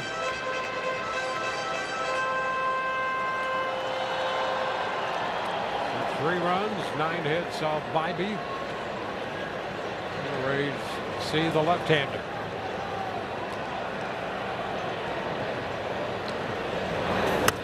And a cut and miss. Upstairs to the fastball, got him. And that's what you have to do. It doesn't mean you don't throw him the fastball, but you just put it in areas that he can't hurt you. And there's nothing he's going to do with this. I mean, that is face high.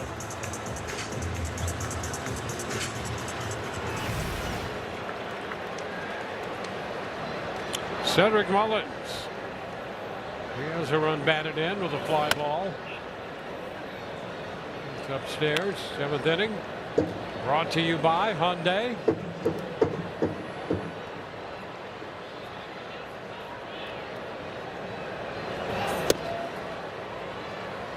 Well, it's 1-1. The Rays opened the series in the homestand last night with an 11-3 win. They have a 3-0 lead right now in the bottom of the 7th inning, and Mullins behind in the count 1-2 here with the bases empty and 2 outs. Garrett Clevenger up in the bullpen.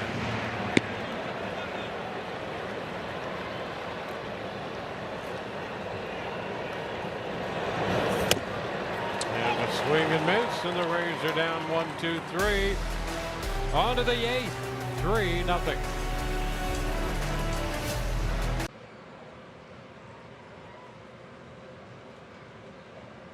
We have the meat. Rays TV brought to you by Orlando Health. We make it personal. By Wells Fargo Active Cash Credit Card. Earn unlimited 2% cash rewards on purchases. Terms apply. And by Bob's Carpet and Flooring.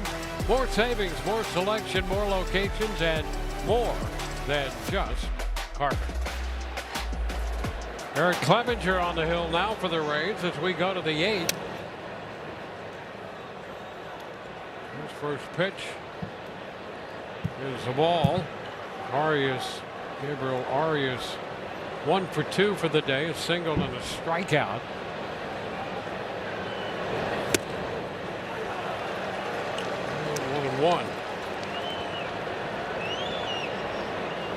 Patrick Bailey is due next, followed by Petey Halpin.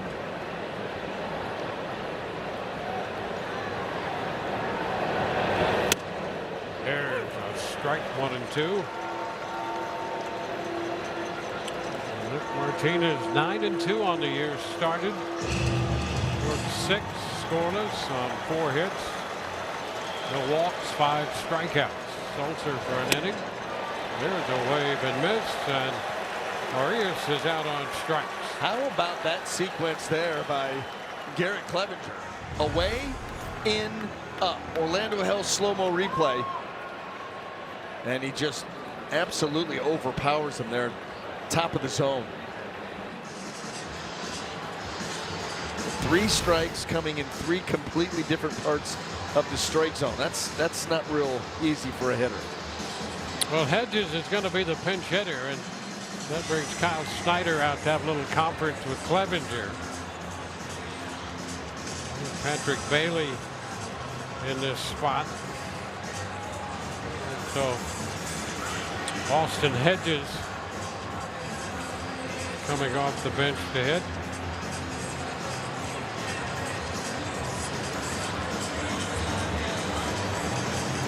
Hedges homered in last night's game.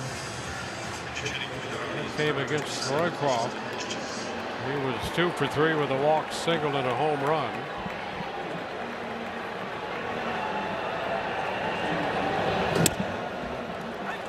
And the first pitch is a strike.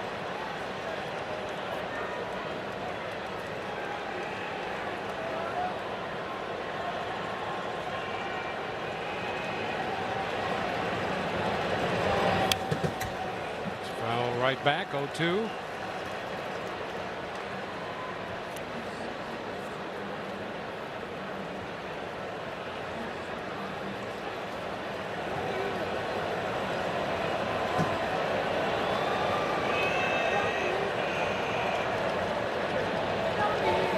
Upstairs. Hard stuff right there at 97 from Clevenger. 1-2.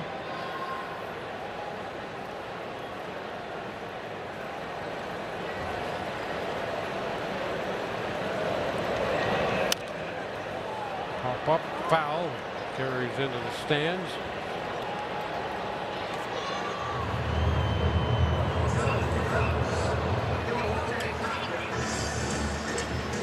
Halpin due next, but they have David Fry on deck. And that's going to be a foul ball. Holding the count at 1-2.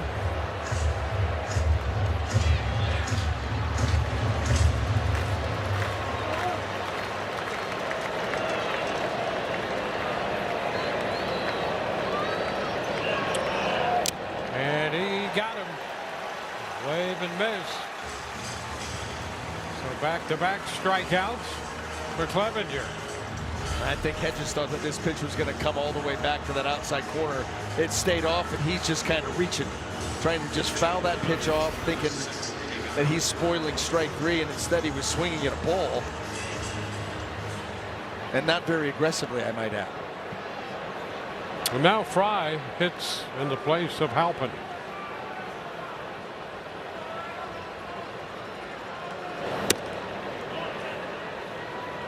Fastball away off the plate, 1-0.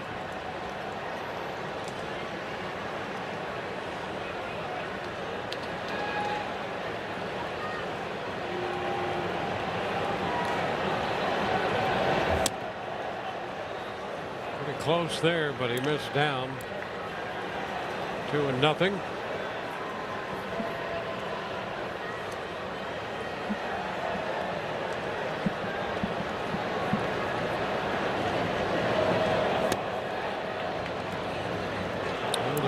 In last night's game, held the Guardians to 3 runs on 7 hits in a victory, an 11-3 win. Rays had 15 hits in that one. They lead 3-0 on 9 hits. They've out hit them 9-4 today, and that's a strike. 3-0 caught the edge. Shane McClanahan gave up 1 run, just 2 hits in 5 innings. Picked up his 9th win. He's 9-6 now. That's a pop foul back and out of play. And today, Nick Martinez 6 shutout innings on 4 hits.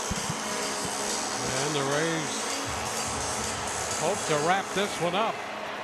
Martinez started the day at 9-2. 2 outs in the 8th. Oh, that pitch just missed in.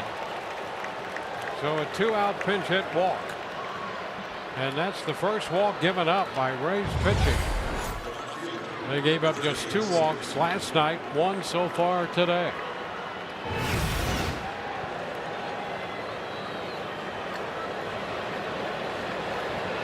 Now it's Stephen Kwan.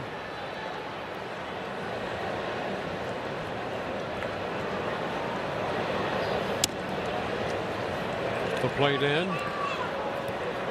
Kwan opened this game with a base hit. Before the inning was over, he was victimized as part of a double play. Hit the ball to the warning track in right field in the 3rd, struck out in the 6th. Lines it into center, and that's going to be caught by Mullins on the move. Bottom of inning 8. Coming up, the Rays have built a 3-0 lead.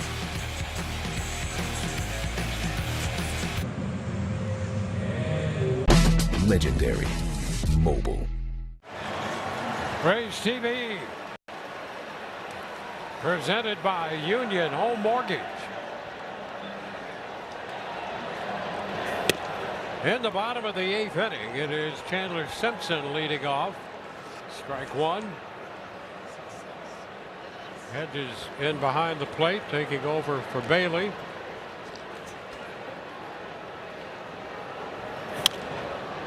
It's fouled away. 0-2.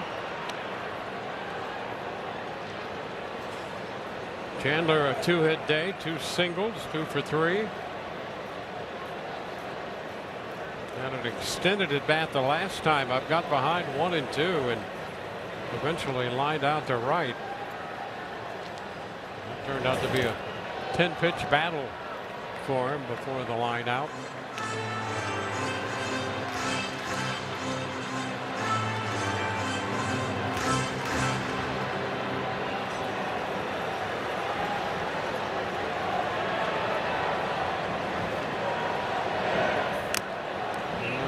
Bit of that one to stay alive on the foul ball.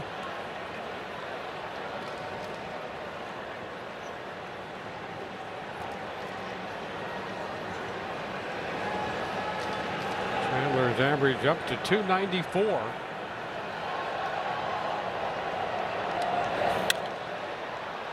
Contact again with a foul ball out of play. You ever wonder when a guy wears a non-traditional number? And Will Dion here, the lefty reliever, yep. Cleveland, number 98. You think he picked it? I think he picked it. I mean, how about that change of speed? Oh. Maybe he wanted 99 and realized that the great Ricky Vaughn had 99 and they retired that number. Yep. Yeah, they did. Split change. Well, you talk about being out in front. He was. Yeah. I do know this. There's never been another Cleveland baseball player that has ever worn the number 98. So maybe that has something to do with it. Well, staking out one's individuality. Yeah. First ever to wear it. Long storied history to the Cleveland Major League franchise. I think the Spiders played before there were numbers. Yeah, that's right. The old Spiders. This one is down 1-1.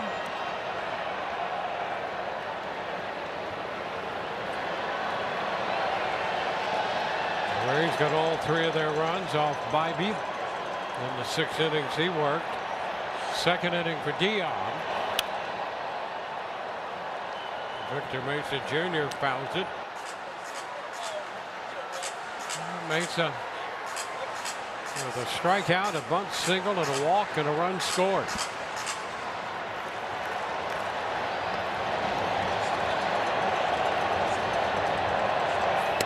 And a cut miss. He's out against the left-hander.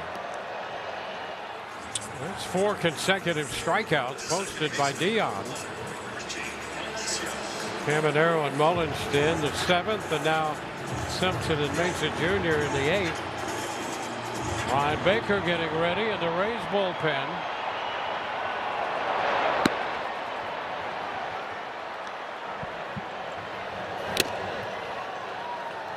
Palacio swings and misses.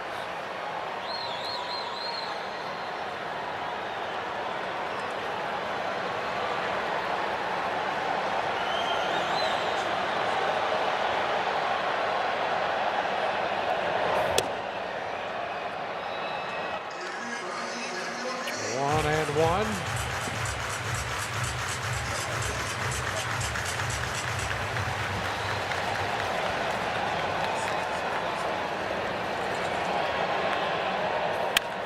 On the ground, backhanded by the second baseman Arias. Throw to first. It's a 1-2-3 inning, and we're headed into the 9th inning. Ramirez, Bizzana, and Rocchio 2 up for Cleveland. Liberty, liberty, liberty. Taylor Walls is in the game now for the Rays. He'll take over at shortstop as we move into the 9th inning. And Brian Baker on the hill for the Rays. Williamson has moved over to play second. And the first pitch from the big right-hander is in there, and a strike call to Jose Ramirez. Well, the All-Star with outstanding numbers, ERA of 164. Look at the whip at .83, almost 10 strikeouts per 9. 26 out of 29 in the save department. And he pours a strike in, 0-2. That power fastball and really an outstanding changeup. Those are the 2 main pitches. Occasionally that slider, that percentage continues to drop. Although, Dwayne, I do remember in his last outing, I believe the last out that he got was on the slider, just to show that he could.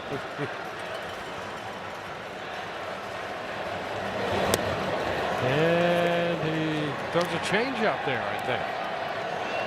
That changeup, he'll get anywhere from 10 to 14 mile an hour difference between the fastball and the change. 2-2. Pulled into right field. Mason Jr. is there and makes the catch. 1 up, 1 down in the 9th.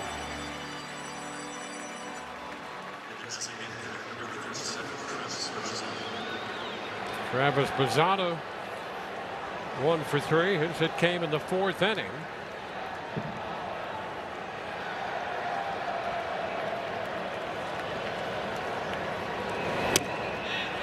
Did he go? Rays want the appeal, and yes, he did. Adam Hammery down there at first says that's a strike.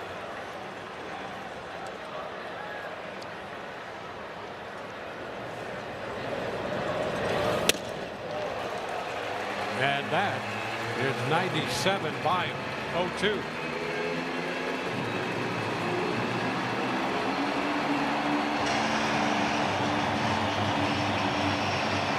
Baker, 41st appearance.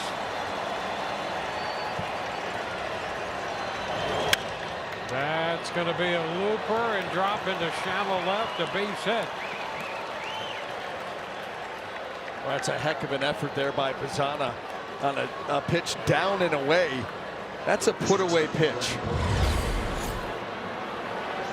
Go change up. That ball's off the plate. Look at that little half swing. I mean, that ball's off the plate by 6 inches. Almost off the bat, just down near the end. Yeah, I mean, he almost ran out of bat. Plate coverage and then some. Here's Rocchio. Upstairs, 1-0. You're just in survival mode with a swing like that, and you end up getting a base hit out of it.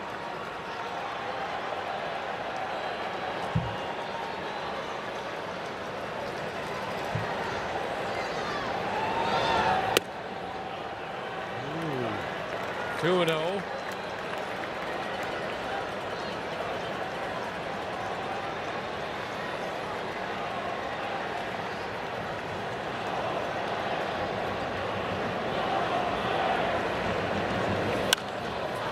High fly ball to right. Again, it's Mason Jr. waiting, and he makes the catch. 2 outs here in the 9th inning. The Rays an out away from completing this one.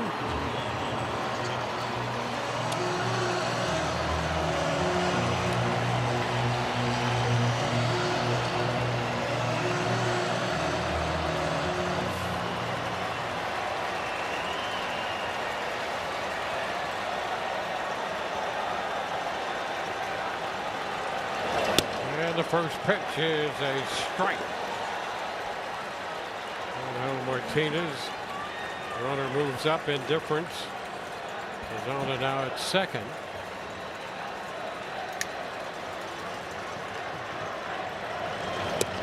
This one is down, 1-1.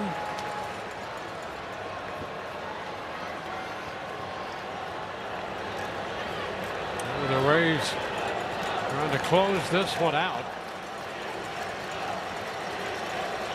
Looking for their 7th shutout as a team, and that should do it. Under it, Mesa, all 3 putouts handled by the right fielder, and the Rays shut out the Guardians. It's a 3-0 final.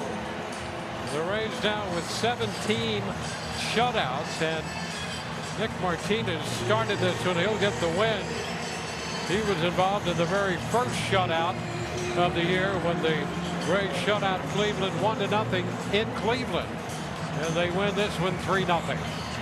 Well, let's take a look at our Advent Health play of the game. It's a close vote, but we're going to go with this right here. 1 out in the 5th inning, runners on the corners, and Junior Caminero, 110.8 mile/hour off the bat the other way, got the Rays on the board, gave them a 1-0 lead. That would be all that they would need. Nick Martinez coming in a close second for his 6 shutout innings, but I think in this game where you got into the 5th inning scoreless, that first run meant everything, meant the game. Martinez now 10-2, Bobby 4-10, 3-9-0, 7 left for the Rays, 0-5-0, 5 left for Cleveland, and the Rays are 61-43. For Brian Anderson and the rest of our crew, including Ryan Bass, Dwayne Stats, hope you've enjoyed the telecast. Rays are winners. Rich Hollenberg, Grant Balfour next